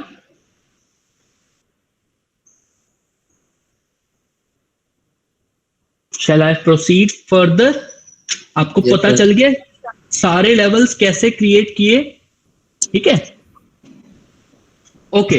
अब लेवल बन गए हैं तो अब हम काम कहाँ करते हैं सबसे ज्यादा? प्लानिंग का या फिर किसी भी तरीके का अभी की स्टेज में, second, third, fourth year, even fifth year, हम काम स्टार्ट करेंगे ग्राउंड फ्लोर में। ठीक है, ठीक है, ग्राउंड फ्लोर में काम करेंगे। फिर मैंने आपको बोला कि आपको सिर्फ इस स्पेस के अंदर काम करना है। अब आप बोलोगे कि सर कैसे नापें इस जगह को कि ये कितनी है? तो यहाँ पे ना ये तो सारे ऑब्जेक्ट्स हो गए। अब ऑब्जेक्ट से तो सारा काम चल नहीं जाएगा ना, थोड़ा बहुत तो हाथ भी चलाने पड़ेंगे सॉफ्टवेयर के अंदर। हाथ मतलब जैसे ऑटोकैड चलता है, ऑटोकैड के अंदर हम खुद एक लाइन बनाते हैं, वो भी तो चलाना पड़ेगा ना, मतलब सॉफ्टवेयर को थोड़ा सा यूज भी तो करना पड़ेगा। तो उसके लिए आता है ये मॉडल लाइन वाला टूल। ये जो लाइन होती है ना, ये बिल्कुल ऑटोकैड जैसी लाइन होती है और स्केचअप जैसी लाइन होती है। ये ऑटोकैड की लाइन नहीं होती। ऑटोकैड का प्लान आएगा वो मॉडल लाइन बन के नहीं आएगा, स्केचअप का मॉडल आएगा वो मॉडल लाइन बन के नहीं आएगा। लेकिन रेविट में उन लाइंस को जो वहां पे हम लगाते हैं उनको यूज कराने का ये टूल है मॉडल लाइन। बहुत यूज होता है। इसके काम है, सबसे पहले आपको कोई लाइन बनानी है, उसकी डायमेंशन आपको देखनी है किसी स्पेस की, तो आप जस्ट इस लाइन को बनाएं। अभी मैंने इसको कैसे बनाया? मॉडल लाइन पे क्लिक करा, LI इसकी शॉर्टकट है। फिर ये पूछ रहा है ड्रॉ करने की ये तरीके हैं। जैसे लेवल को ड्रॉ करने के लिए सिर्फ ये तरीका और ये तरीका था ना, लाइन और पिक लाइन था ना, ऐसे अब मॉडल लाइन को ड्रॉ करने के इतने सारे तरीके हैं। अब आप उसे रेक्टेंगुलर फॉर्म में भी बना सकते हैं, अब आप उसे पेंटागोनल फॉर्म में भी बना सकते हैं, सॉरी ये हेक्सागोनल है। उसके बाद आप सर्कुलर फॉर्म में भी इसको बना सकते हैं, और फाइनली आप जितने भी यहाँ पे शेप्स है इन सबको यूज कर सकते हैं। अभी के लिए मैं इसको क्यों यूज कर रहा हूं? मैं यूज कर रहा हूं इस स्पेस को नापने के लिए जो मेरे पास यहाँ पे है, और मैं देखूंगा कि मेरी बिल्डिंग इसके अंदर आ जाएगी। तो अगर मैं किसी चीज को नापना चाहता हूं, जैसे ऑटोकैड में हम डिम लीनियर करके नापते हैं और डायमेंशन लगाते हैं, चेक करते हैं उसको जूम करके, ऑटोकैड में हमेशा, रेविट में हमेशा मॉडल लाइन को यूज करो, बड़ा ही हैंडी होता है। मॉडल लाइन लगा दी, उसके बाद प्रॉपर्टीज टैब में उसकी लेंथ दिखाई दे रही है, यहाँ पे ये mm में है। अब मैं आपको बताऊंगा, सहज, यू आर लिसनिंग राइट? सहज, मैं अब बता देता हूं एक बार यूनिट कैसे सेट करते हैं रेविट में। ठीक है, यूनिट की कमांड प्लीज नोट कर लीजिए,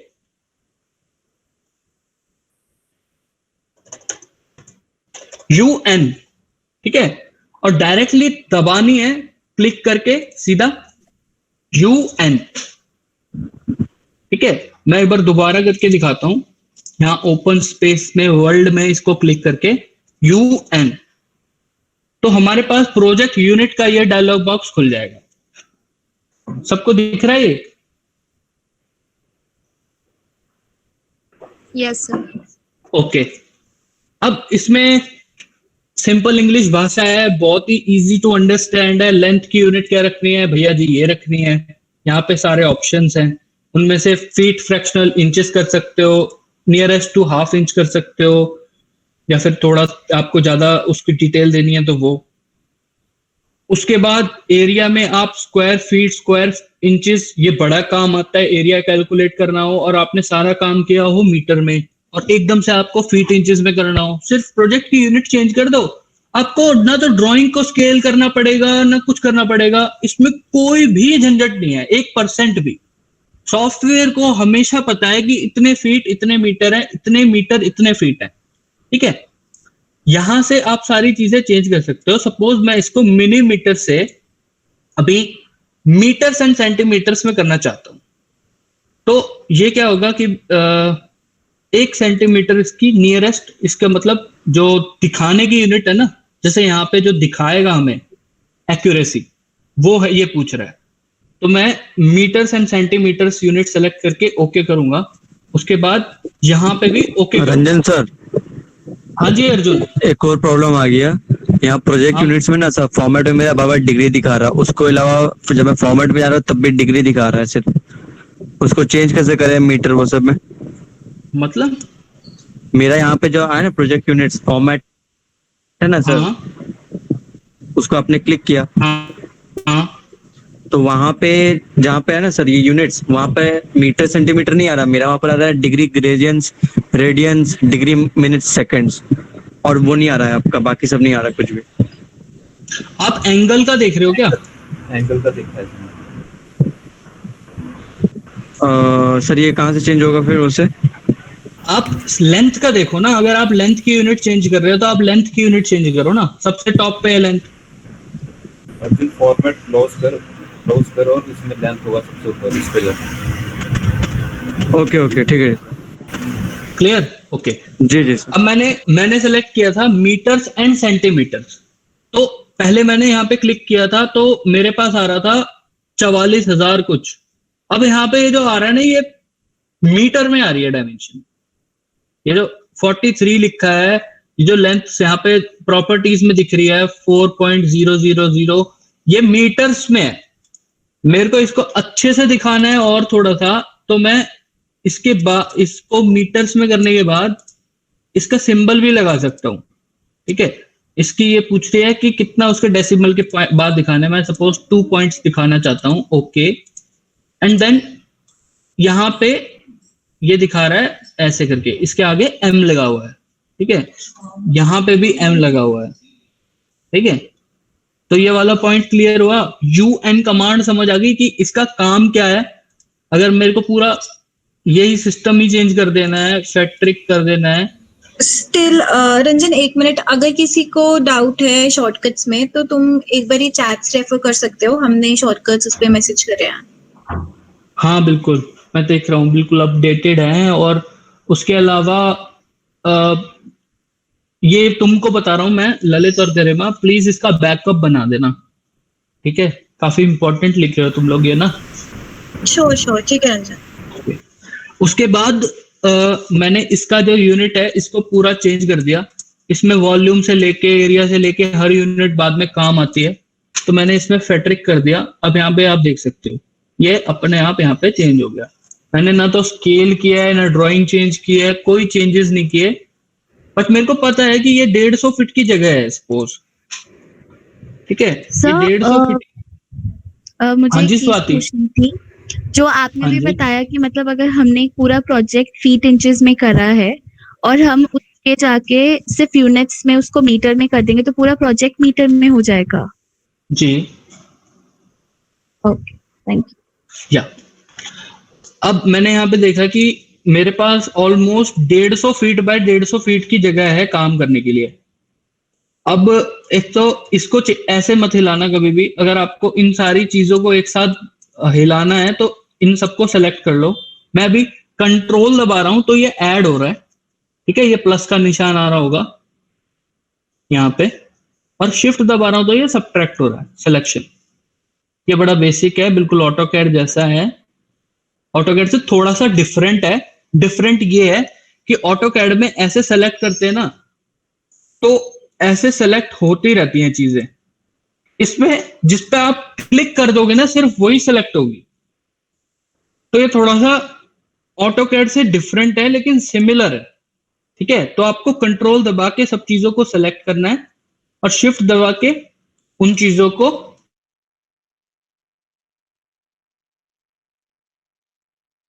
आप करके देखोगे तो इजीली आपको पता चल जाएगा। अभी के लिए मैं इन सबको पकड़ करके मैं सिर्फ यहाँ पे जब मूव वाला निशान आ जाए ना, ये मूव है MV, और यहाँ पे जब ये निशान आ जाए तो मैं इसको सिर्फ ऐसे मूव कर लूंगा, तो मुझे दिख रहा है कि मेरे पास टेंटेटिवली 150 बाय 150 फीट की जगह है जिसमें मैंने बोला है कि आपको काम करना है। लेकिन मुझे चाहिए 400 by 400 feet. This is my requirement as per my site. Then I will do what I will do, I will select this elevation by this way. मैं इसको ऐसे सेलेक्ट नहीं करूंगा सिर्फ क्लिक करके, मैं इसको ऐसे सेलेक्ट करूंगा, क्योंकि आपको यहाँ पे प्रॉपर्टीज में दिख रहा होगा कि ये दो ऑब्जेक्ट्स हैं, एक एलिवेशन है और एक व्यू है, ये दो चीजें हैं। और ये ना थोड़े से रेविट के इंटरनल कंपोनेंट हैं जिनकी वजह से वो हमको एलिवेशन दिखा पाता है।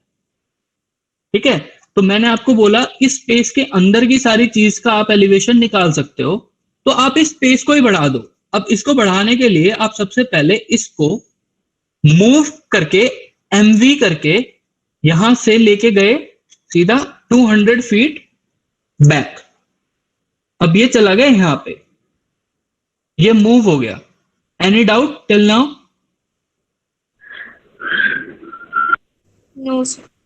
ओके, फिर ऐसे करके मैंने सबको पीछे कर दिया। ठीक है, प्लीज नोट करना कि सभी को पीछे करना, ऐसा मत करना कि लेफ्ट वाले को ज्यादा बढ़ा दिया फिर राइट वाले को ज्यादा बढ़ा दिया।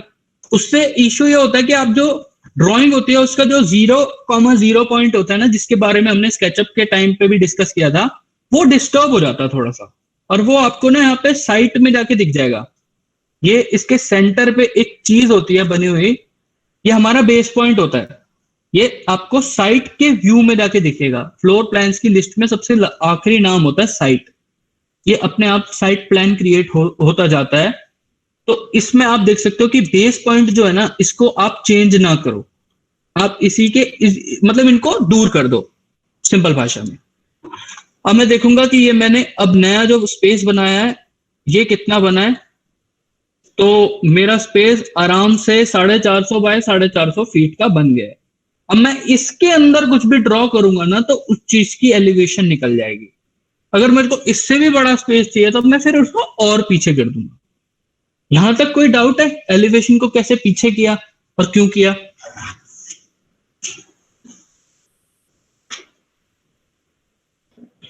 Any doubt? Anyone? Shall I proceed? Now मैं एक चीज अब बनाना शुरू करता हूं। सबसे पहले आपका ये स्पेस मैंने डिफाइन कर दिया, मॉडल लाइन की अब कोई जरूरत नहीं है। सेम ऑटोकैड वाला और स्केचअप वाला फंडा, राइट से टॉप से करोगे तो डॉटेड लाइन दिखाई देंगी, तो आपका उसके अंदर जो भी टच होने वाली चीजें हैं सारी सिलेक्ट हो जाएंगी। लेफ्ट से अगर करोगे तो नहीं होंगी जब तक पूरा सेलेक्ट ना हो। सेम बिल्कुल ऑटोकैड वाला ये वाला पॉइंट जो है।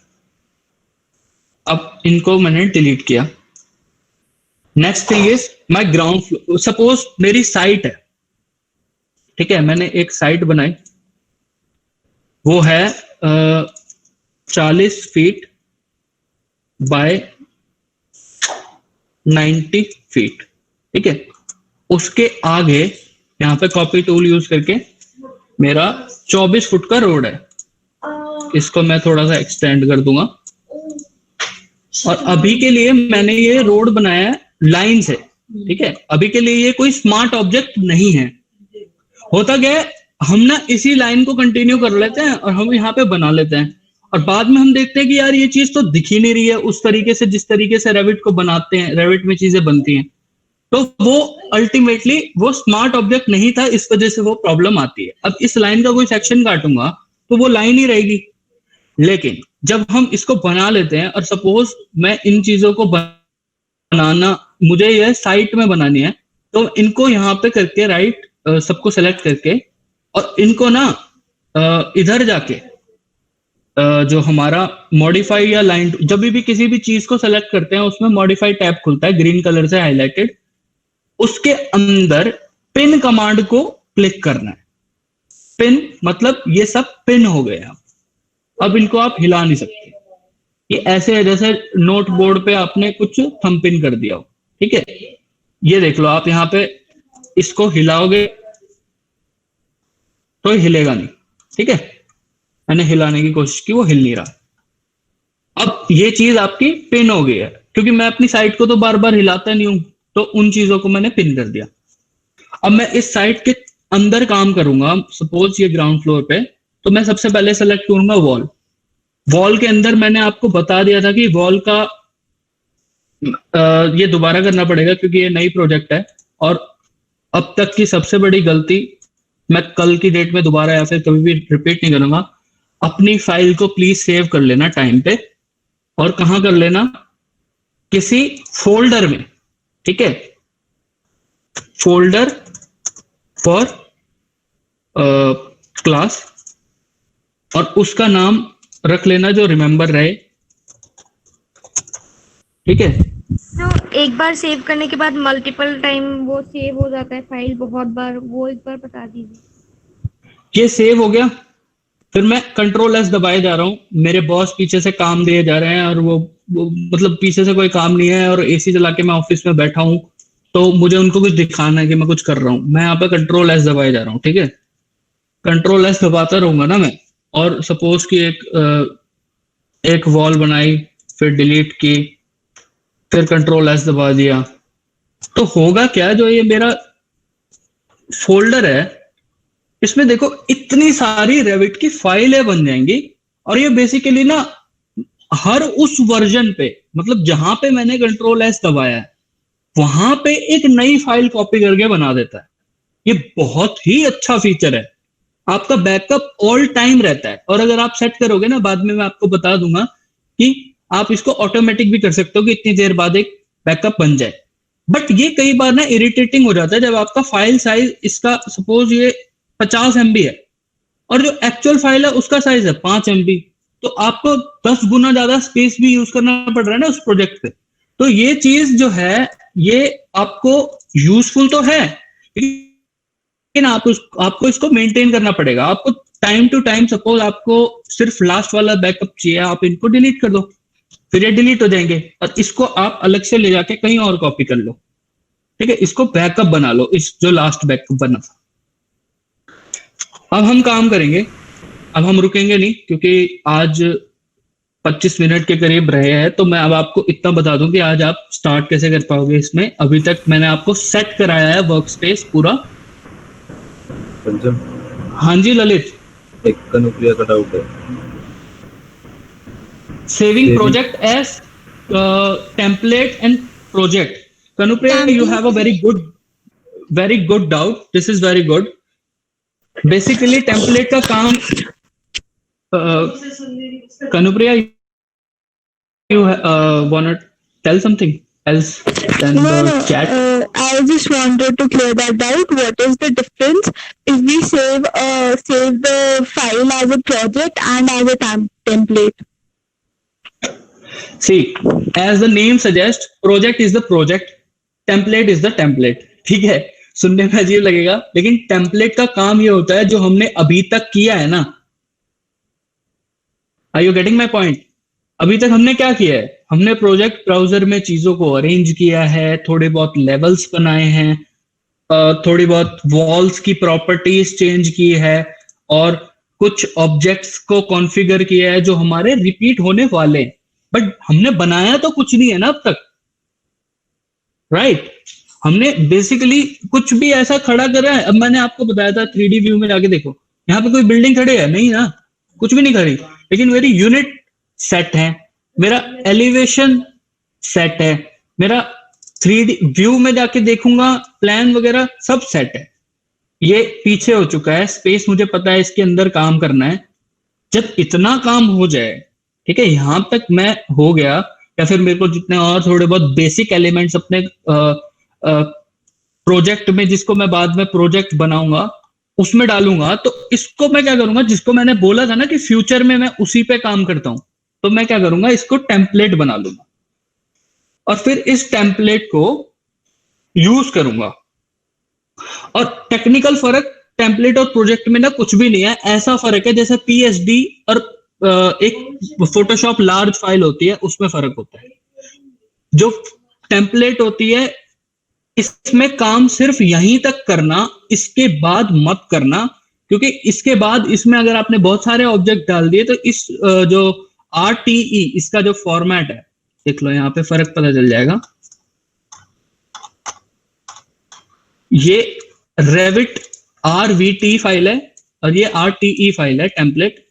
ये फाइल जो है ये इसका साइज छोटा है, अभी थोड़ा छोटा है, 4.58 है, इसका थोड़ा बड़ा है RVT का।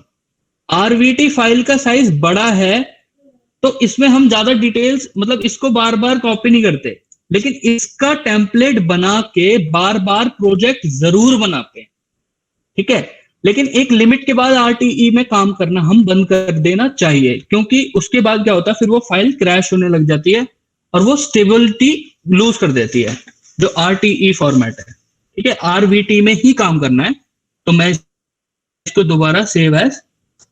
अब एक और इशू ये है कि इसको हमें ऐसे सेव नहीं कर सकता दोबारा प्रोजेक्ट में, इसको मैं ना यूज कर सकता हूं। जैसे स्टार्टिंग में शायद चेतन ने पूछा था ये क्वेश्चन कि हम उसको यूज कैसे कर सकते, वो मेरे पास ऑप्शन नहीं आ रहे हैं, तो उस ऑप्शन का जो आंसर था ना,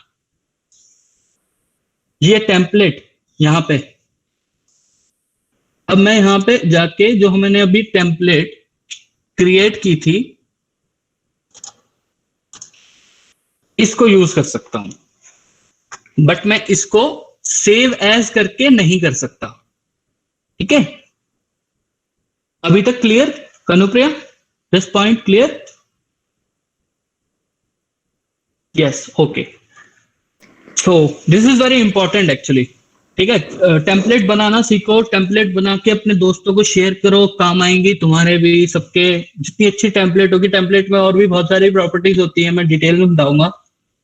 तो ग्राउंड फ्लोर में वॉल जो हमारा ऑब्जेक्ट है, मैंने उसको देखा, सेलेक्ट किया, फिर एडिट टाइप किया, डुप्लीकेट की, 9 इंच टाइप किया इसका नाम, एडिट किया, 9 इंच किया इसका साइज, ओके किया, फिर डुप्लीकेट किया, 4.5 इंच किया, एडिट किया, 4.5 इंच किया, एडिट किया और ओके।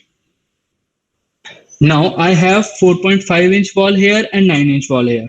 आउटर में 9 इंच वॉल लगती है, लेवल्स मेरे क्रिएटेड हैं। Now I am good to गो।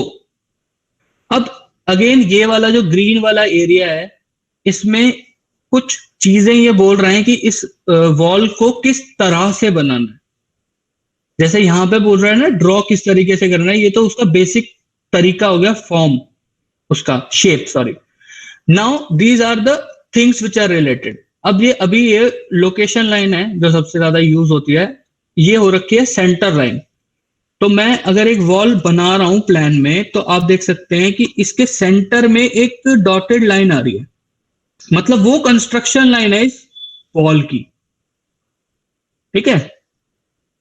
ये वॉल इससे कंस्ट्रक्ट हो रही है। लेकिन अगर मैं सपोज यहां पे मैं अगर वॉल बनाना चाहूं, तो ये तो रोड पे चली गई, लेकिन ऐसे रोड पे तो नहीं होती ना वॉल, या तो मुझे फिर इसको ऐसे करके, फिर इसको जाके, फिर इसको मूव करना पड़ेगा, जो एक लंबा प्रोसेस है। लेकिन दूसरा प्रोसेस है, वॉल सेलेक्ट किया, वॉल की सेंटर लाइन की जगह इसको एक्सटीरियर किया, और फिर देखो आप एक्सटीरियर करोगे तो ये राइट साइड में बनेगा जब भी आप जहां भी चलोगे। अगर आप लेफ्ट टू राइट चल रहे हो तो राइट में जा रहे हैं, और अगर आप इंटीरियर कर दोगे तो आप इस साइड से लोगे तो ये अंदर आ जाएगा। ये पॉइंट क्लियर है सबको, जो लोकेशन लाइन वाला है गाइस? Yes yes sir.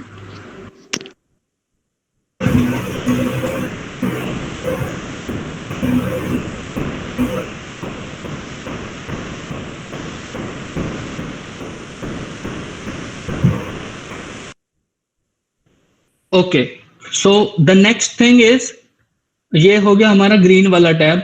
इसमें जितने भी ऑप्शंस हैं धीरे धीरे आप भी डिस्कवर करोगे, मैं भी बताता रहूंगा। इनमें इनको हम चेंज करके काफी सारे यूज कर सकते हैं। Next is this thing, constraints वाला, जिसपे मैं पहले था और मैंने बोला था oh my God I didn't created the levels, I intentionally didn't, but now I have created the levels. So it is showing कि बेस कॉन्स्ट्रेंट होगा ग्राउंड फ्लोर, और फिर ये बोल रहा है इसका टॉप कॉन्स्ट्रेंट है अनकनेक्टेड. अनकनेक्टेड वाला यूज होता है जब आपको पैरापेट या फिर कोई ऐसी वॉल जिसकी हाइट आपको खुद से बतानी है कि कितनी है. सपोज कोई 8 फीट की वॉल है आपकी बिल्डिंग के बाहर और वो आपने बना दी, बट जो अगर यहाँ पे आपका प्लॉट इस एरिया में है और यहाँ पे आपने 8 फुट की वॉल नाप के ही 10 फुट की बनानी है, तो फिर तो लेवल्स क्रिएट करने का फायदा ही नहीं हुआ. तो आप क्या करोगे, जब वॉल बनाओगे तो इसको टॉप कॉन्स्ट्रेंट को भी चूज करोगे और वो करोगे ग्राउंड फ्लोर से सपोज फर्स्ट फ्लोर. अभी अपने आप इसकी डायमेंशन ले रहा है क्योंकि हमारा जो डायमेंशन है वो मैट्रिक पे है और थोड़ी सी उसमें एक्यूरेसी का फर्क होता है, मतलब 10 फुट नहीं होता एग्जैक्ट 3 मीटर. तो ये देख रहा है कि लेवल 2 तक अगर जाएगा ना तो ये अब अनकनेक्टेड वाला जो पॉइंट है ना वो आपको ग्रे कलर से दिखेगा और आप उसे ना चेंज नहीं कर सकते. बस आपको दिखेगी कि इतनी हाइट है इसकी, लेकिन आप उसको चेंज नहीं कर सकते. ठीक है, उसके बाद आपको कभी भी, मतलब ये तो थोड़ा सा ट्रिकी है, आपको ग्राउंड फ्लोर से फर्स्ट फ्लोर की ऐसे वॉल नहीं बनानी. आपको हमेशा ग्राउंड फ्लोर से फर्स्ट फ्लोर की वॉल के बाद इसमें ना एक माइनस का और स्लैब की थिकनेस का, इसमें एक माइनस का ऑफसेट देना है, क्योंकि इसके ऊपर जो स्लैब आएगी ना उसके लिए आपको पहले से ही स्पेस बना के रखना है.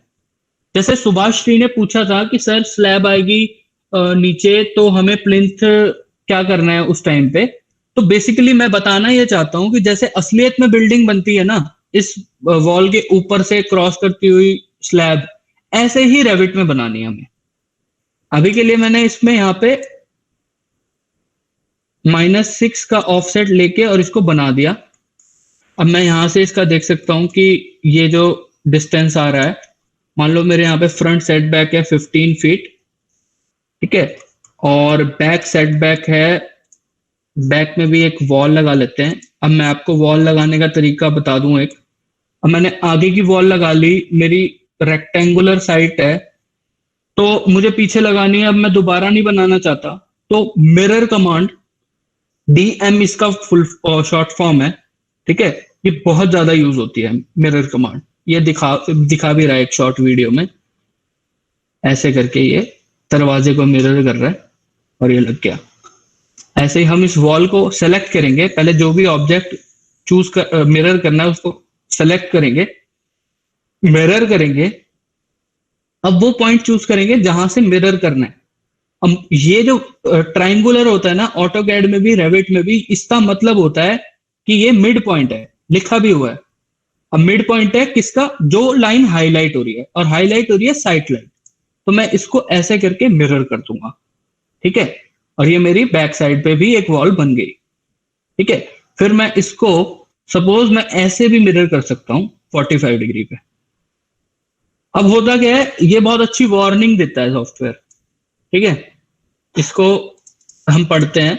Highlighted wall overlap, one of them may be ignored when Revit find rooms boundaries, use cut geometry to embed one wall within the other.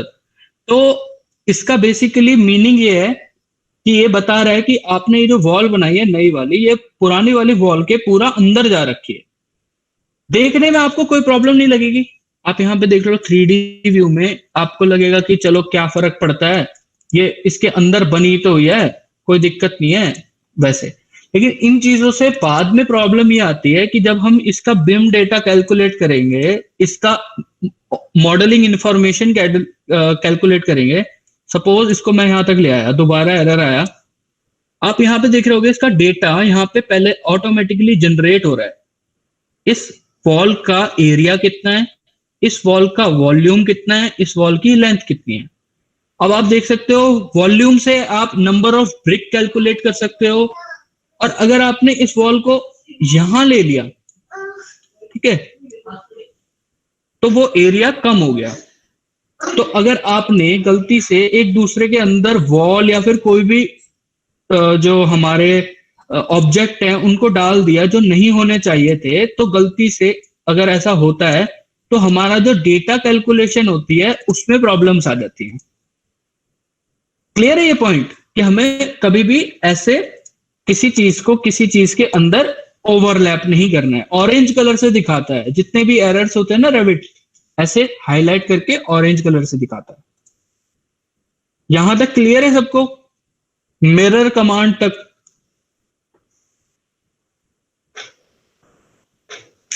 Okay Subhashree. So next thing is कि मैंने इसका पीछे से सेट करा कि 10 फुट है। अब मैं इसके अंदर वॉल्स बनाऊंगा सपोज 4.5 इंच की, ठीक है।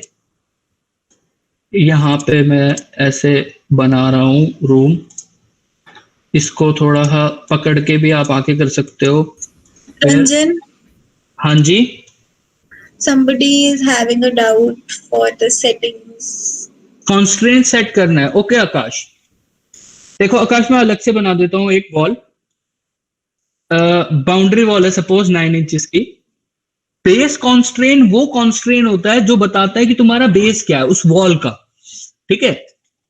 मैं बनाता नहीं हूं, मैं ना एक सिलेक्टेड वॉल की कॉन्स्ट्रेंट्स बता देता हूं। इस वॉल को ब्लू कलर से सेलेक्ट हुई है, इसके कॉन्स्ट्रेंट्स यहां पे शो होंगे, ठीक है। ये देखो दिख रहा है अब बड़ा बड़ा। यहां पे इसका बेस कॉन्स्ट्रेन आ रहा है ग्राउंड फ्लोर लेवल। लेवल हमने पहले बना चुके इजीली। अब वो कॉन्स्ट्रेन यहां पे सिंपली सेलेक्ट कर लिया। उसके ऊपर या उसके नीचे से बननी है? नहीं, बिल्कुल वहीं से बननी है, ग्राउंड फ्लोर से ही बननी है। इस चीज को जस्टिफाई कहां करूंगा? ईस्ट एलिवेशन में इसको जाके देखो। इसको छोटा कर देते हैं और ईस्ट एलिवेशन में देखो आप, ये जो ड्राइंग है ये बेसिकली इन लेवल्स से इधर बन रही है, तो हम इन लेवल्स को इधर तक ले आएंगे और आप देख सकते हो ये ग्राउंड फ्लोर का लेवल है। सपोज ये मैं इसको 2.5 फीट कर दूं। इसमें एक और फायदा है कि आप डायरेक्ट ऐसे लिखोगे ना 11.5 तो भी ये फीट में ही लेता है, इंचेस में नहीं लेता, ठीक है। तो हम ये ग्राउंड फ्लोर, अब ये वॉल थी सपोज, इसकी हम प्रॉपर्टीज देख रहे थे, तो यही वॉल की प्रॉपर्टीज हम यहां पे देखें तो इसका जो बेस कॉन्स्ट्रेन है वो ग्राउंड फ्लोर है और जो इसका टॉप कॉन्स्ट्रेन है वो अनकनेक्टेड है, क्योंकि मैंने बोला था ना ये बाहर वाली वॉल है। लेकिन अभी अभी मैंने देखा कि ये बाहर वाली जो वॉल है ये तो ग्राउंड फ्लोर, ग्राउंड लेवल तक होती है। ग्राउंड लेवल मतलब हमारा जो प्लिंथ से नीचे का लेवल होता है उस तक होती है। तो मैंने इसको यहां पे आके सिलेक्ट कर लिया। जैसे मैंने इसको ऐसे ऊपर नीचे किया, आप देख सकते हो इसका जो कॉन्स्ट्रेन है ना वो यहां पे भी एडिट हो रहा है प्रॉपर्टीज में, ठीक है। आ रहा है समझ में आकाश? Point okay. सो इनके कॉन्स्ट्रेंट्स मैं एलिवेशन में जाके भी चेक कर सकता हूं और मैं खुद से भी देख सकता हूं यहां पे इनको पकड़ के, या फिर प्लान में तो देख ही सकता हूं, प्लान में हर एक ऑब्जेक्ट को। बट मेरे को अगर बहुत सारी चीजों को इकट्ठा चेंज करना है, मान लो ये मुझे पता है ये वाली सारी वॉल्स बाहर की हैं, तो अब देख लो इनमें ना ये गायब हो गए, यहाँ पे ये बताना ही बंद हो गया इस इंफॉर्मेशन को। जो कॉमन इंफॉर्मेशन नहीं होगी वो उसको नहीं बताएगा। तो आप सिंपली क्या करो, आपको ग्राउंड फ्लोर से चाहिए, आप ग्राउंड फ्लोर लिख के इसको 0 कर दो। अब देखो ये सारे नीचे हो गए। फिर आपने अनकनेक्टेड रखा है, इसको आप 8 फीट कर दो, ये सारे बराबर हो गए। आपको 5 फीट चाहिए, आप 5 फीट लिख दो। आपको लाइव चेंजेस दिख रहे हैं और आपको यही लाइव चेंजेस ना यहाँ पे दिख रहे हैं, ठीक है। उसके बाद हम प्लान कर रहे थे, एक प्लान बना रहे थे, प्लानिंग तो नहीं कर पाऊंगा मैं इतनी अभी स्पीड में। हम एक प्लान जस्ट बना रहे थे जिसमें ये रूम है, यहाँ पे सपोज एक गाड़ी आ जाती है और यहाँ पे एक टक टेके कोई चीज है, ऐसे ही जनरली कुछ भी। तो ये हमने वॉल्स बनाई, ठीक है। अब एकदम से मेरे को याद आया कि मैंने ये वाली वॉल्स जो है ना गलती से 4.5 इंच की ले ली हैं। तो मैं क्या कर सकता हूँ, मैं अब इनको दोबारा ड्रॉ करूंगा, फिर दोबारा से कैलकुलेशन थोड़ी बहुत करनी पड़ेगी। मैं इनको ऐसे सेलेक्ट करके और इनका यहाँ पे टाइप बदल सकता हूँ और फिर इसको 9 इंचेस कर सकता हूँ। ठीक है, तो ये चेंज हो गया। दोबारा से देख लो, मैं इसको ऐसे सेलेक्ट करके और यहाँ पे इसको 9 इंचेस कर सकता हूँ और फिर ये चेंज हो गया। अब मैं इस रूम का साइज सेट करना है 20 feet, good to go. And ये बोल रहा है इस पॉइंट से देखना है। अगर आपको इस पॉइंट से ना देख के यहां से देखना है तो आप इसको पकड़ोगे, ये विटनेस है, ये गवाह है कि ये कहां से देखना है। तो यहां से देखा और फिर हम इसको दोबारा 20 फीट बाय 20 फीट कर दिया हमने इस रूम का। आफ्टर दैट अगर मैं चाहता हूं कि ये यहां दीवार हो ही ना, तो मैं इसको यहां से हटाऊंगा और यहां ले आऊंगा और फिर इस जगह तक मुझे लाइन चाहिए, बट ये थोड़ा सा मान लो यहां थी, तो जहां पे रेफरेंस लेनी होती है ना, वहां पे हम एक मॉडल लाइन बना लेते हैं। क्या बनाते हैं? Model line. इसको कम कर देता हूं, सॉरी, बहुत देर से शायद पढ़ाई है। ओके, अगर मुझे इसको इसके स्ट्रेट लाइन तक बनाना है तो मैं एक और मॉडल लाइन ऐसे क्रिएट करूंगा। और मॉडल लाइंस को भी ना हम डिफरेंट, ये ऐसे है जैसे ऑटोकैड में लेयर्स होती हैं, यहाँ पे लाइंस की स्टाइल होती है। ये स्टाइल है डिफरेंट। हिडन लाइन, ये लाइन ऐसे दिखेगी, ये मीडियम लाइन है, इसका लाइन वेट अलग है। ये थिक लाइन टूल को हम यूज करके, मैं थिन लाइन टूल को हटा के मतलब थिक लाइन हो गई, अब देख सकते हो। और जब हम थिन लाइन कर देते हैं उसका ये फायदा होता है कि काम करना इजी हो जाता है और फिर हम इसको देख सकते हैं। Now we are short of time, मैं आपको जल्दी से थोड़ा बता देता हूं जो आप कुछ काम कर पाओ, थोड़ा सा देख पाओ। आपने इसको ऐसे स्ट्रेट लाइन में लिया, यहाँ पे बनाया, यहाँ पे सीधा इसको करा और आपको जो भी रूम है आपके बन गए। अब नेक्स्ट चीज क्या होती है, आप इसको रेक्टिफाई करना चाहते हो तो आप यहाँ पे 3D व्यू में देख सकते हो। सर अभी जो आपने मॉडल लाइन से किया वो तो हम अलाइन टूल से भी कर सकते थे ना?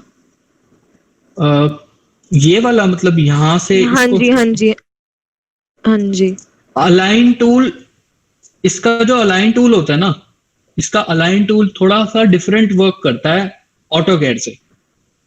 ठीक है, इसका अलाइन ऑटोकैड जैसा नहीं होता, बट हाँ आप कर सकते थे, बिल्कुल कर सकते थे। ये अपना पर्सनल प्रेफरेंस है। आप इसको, जैसे आपने जो बोला है ना, बिल्कुल सही बोला है। जैसे यहाँ पे पीछे होता, यहां से इसको ऐसे कर देते तो ये हो जाता। ठीक है, बिल्कुल सही बोला है आपने। लेकिन ये मेरी ना पर्सनल प्रेफरेंसेस हैं कि मैं मॉडल लाइन ऐसे खींच देता, यहाँ से बना लिया इसको उस तरीके से। बिल्कुल सही है। अलाइन टूल मैं बाद में बताने वाला था वैसे, ठीक है, बट अब थोड़ा सा समझा ही देता हूँ। अलाइन टूल क्या होता है कि आपको किसी भी चीज को, और वो खुलता कैसे है, आप ये जो टूल्स होते हैं ना एडिटिंग वाले, ये तभी खुलते हैं जब आप किसी ऑब्जेक्ट को सिलेक्ट करके रखते हो। और अब यहाँ पे आप देख सकते हो ये अलाइन का टूल है दिख रहा। तो इसमें AL कमांड में अब अगर एक्टिवेट कर दूं तो ये पूछ रहा है कि आपको कहां, किस चीज के से अलाइन करना है, किसी भी चीज को। तो वो है ये, मुझे इससे अलाइन करना है। अब ये पूछ रहा है किसको, ये फिर मैं इसको बताऊंगा, ये फेस। तो ये हो गया। ठीक है, वॉल हो, कंपोनेंट हो, डोर्स हो, विंडोज हो, सारी चीजें अलाइन हो जाती हैं, सारी चीजें मिरर हो जाती हैं, सब कुछ हो जाता है। ठीक है, तो अब मैं आगे बढ़ता हूं। वॉल्स मैंने बना ली, उनके कॉन्स्ट्रेंट्स सेट कर लिए और लेवल्स मैंने बना लिए।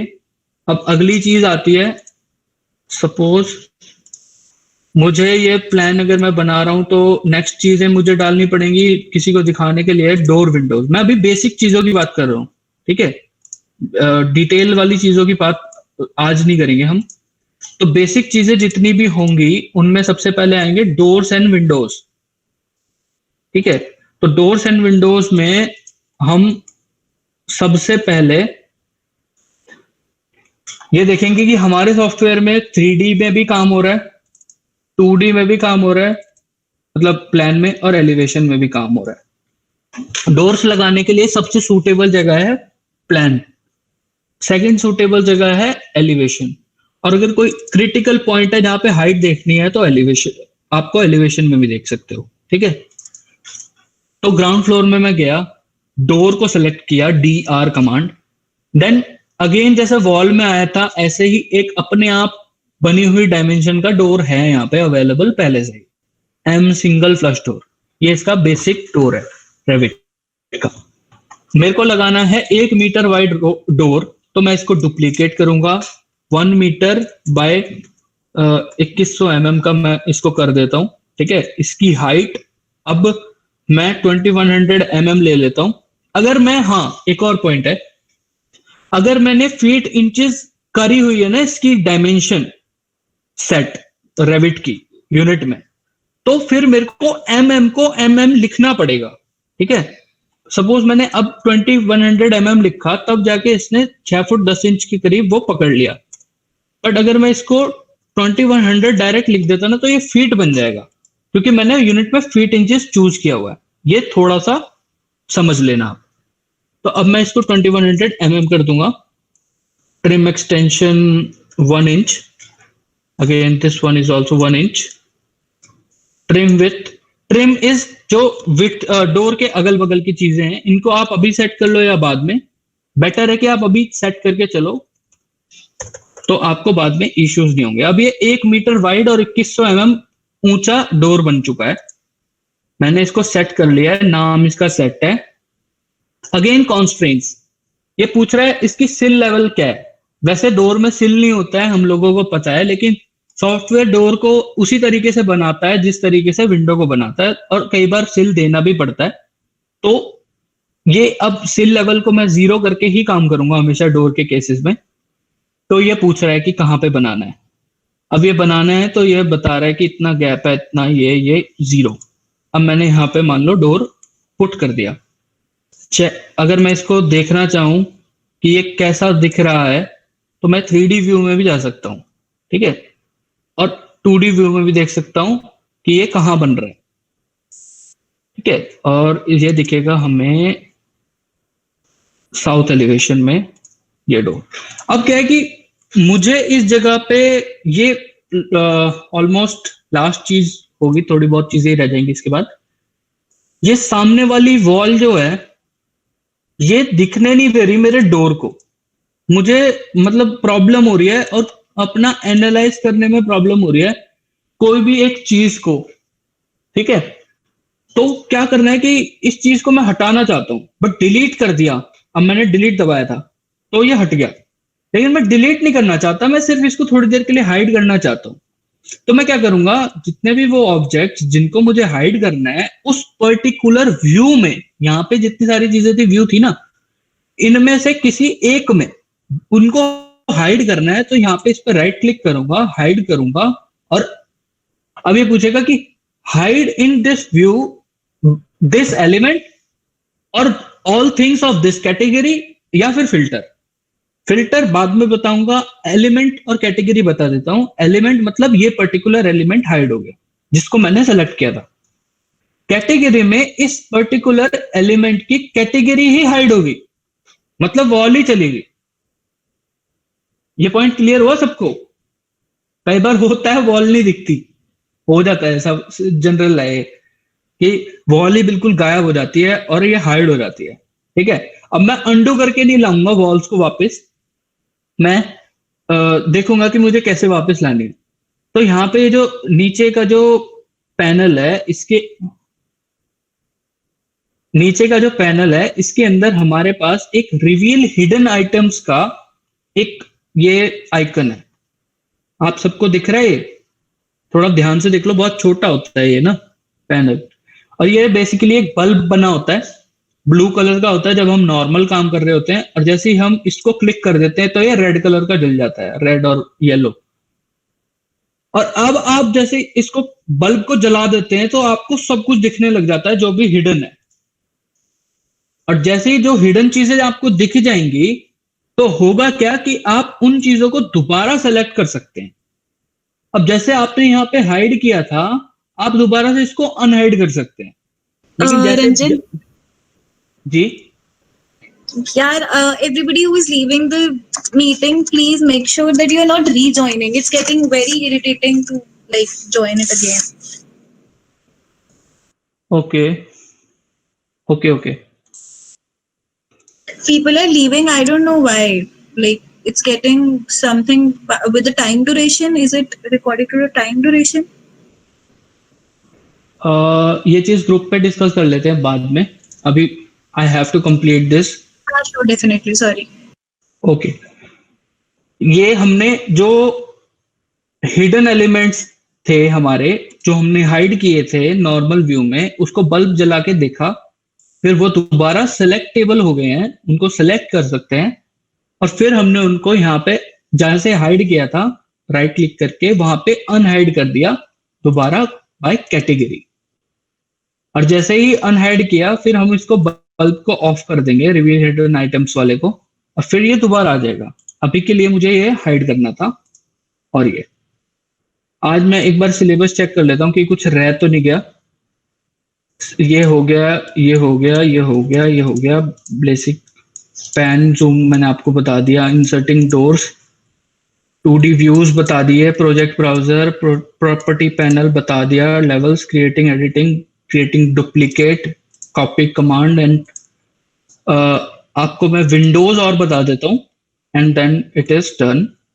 This is window WN. Windows को, डोर्स को मैंने डायरेक्टली एडिट करके यूज किया था, लेकिन विंडो ना थोड़ी सी कई टाइप की विंडो होती हैं, पैनल होते हैं, कईयों में नहीं होते.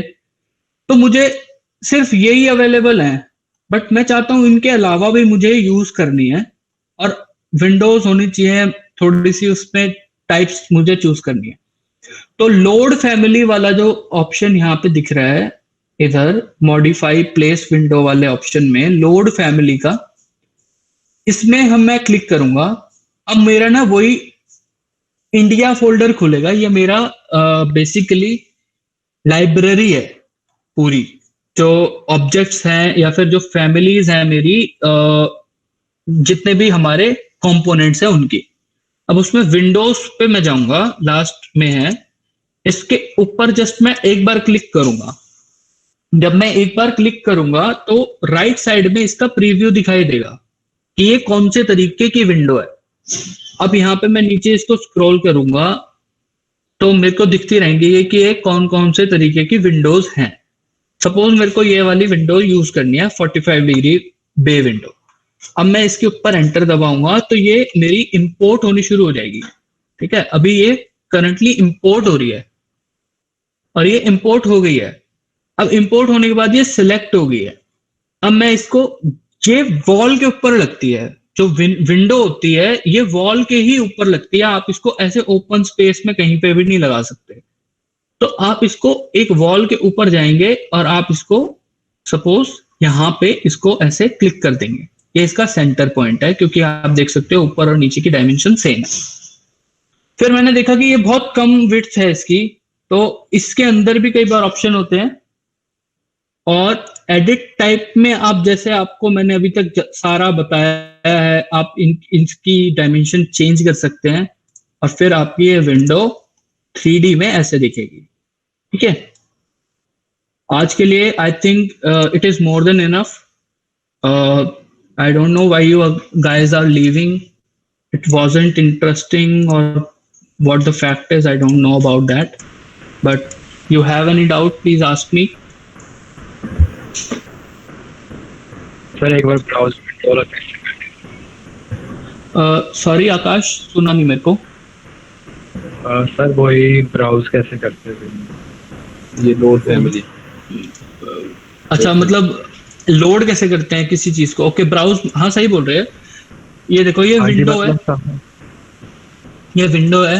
पहले तो मैं देखूंगा कि मेरे पास, क्या पता वो पहले से ही हो जो मुझे चाहिए. मान लो ये वाली चाहिए थी, ये वाली.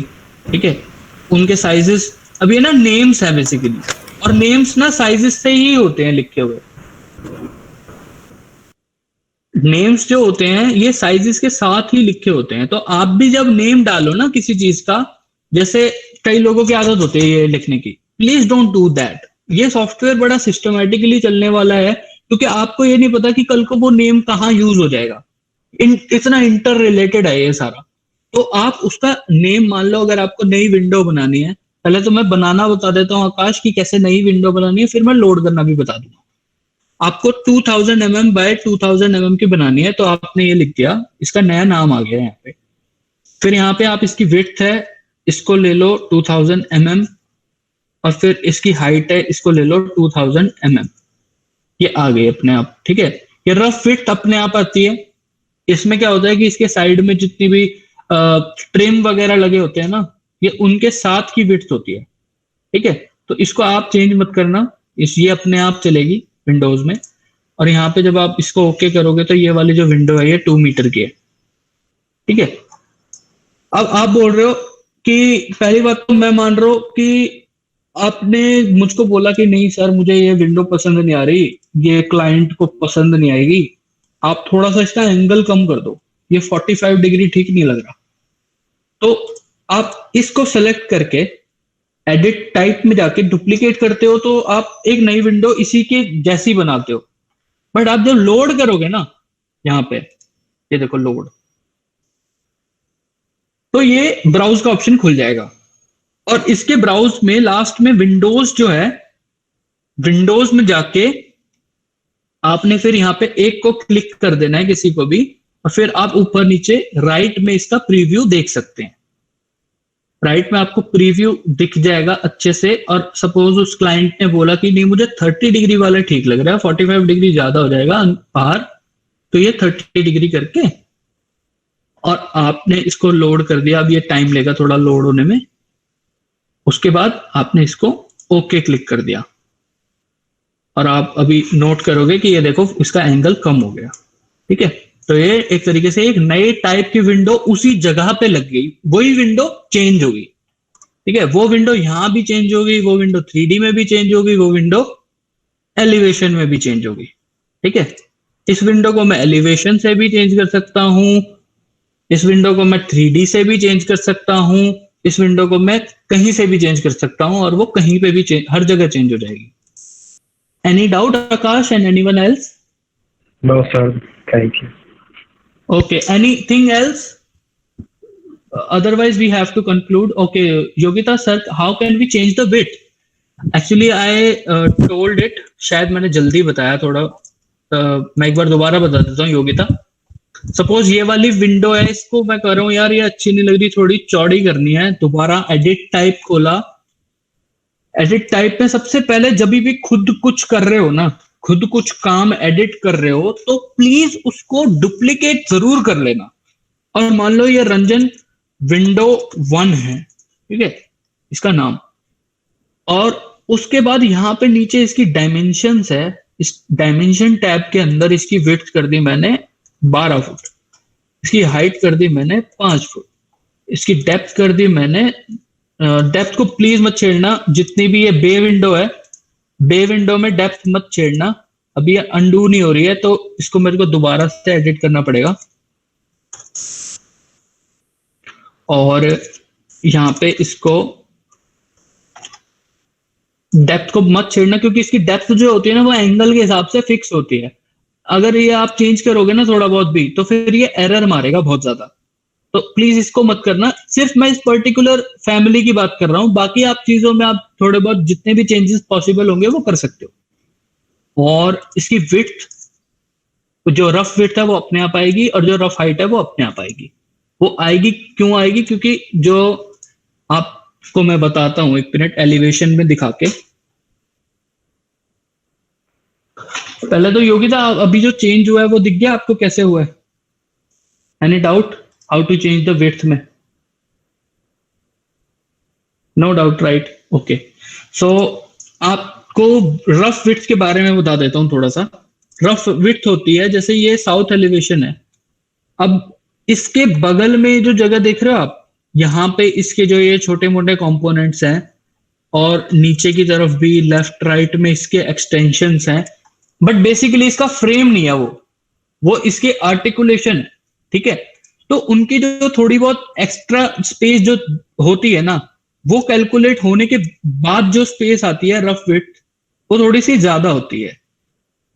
यहाँ पे ट्रिम की विड्थ और ट्रिम की हाइट और ट्रिम की वो भी सेट हो सकती है। ट्रिम मतलब इसके बाहर वाला जो सिस्टम है वो, जो रेविट की विंडो है इनके अंदर ज्यादातर ट्रिम होता है या फिर ट्रिम नहीं होता। मतलब एक होती है ट्रिम के साथ होगी या फिर ट्रिम के बिना होगी। तो ट्रिम के बिना वाले में तो कुछ भी नहीं होगा उनके अगल बगल में, और ट्रिम के साथ वालों में आपको यहाँ पे ये सेट कर सकते हो आप। Now any doubt? इतना समझ आया कि हमने कैसे बनाया, लेवल्स में कैसे पुट किया, लेवल्स का काम क्या है, इनके ऊपर हम कल काम करेंगे। ठीक है, इसको मैं सेव कर लेता हूँ फाइनल।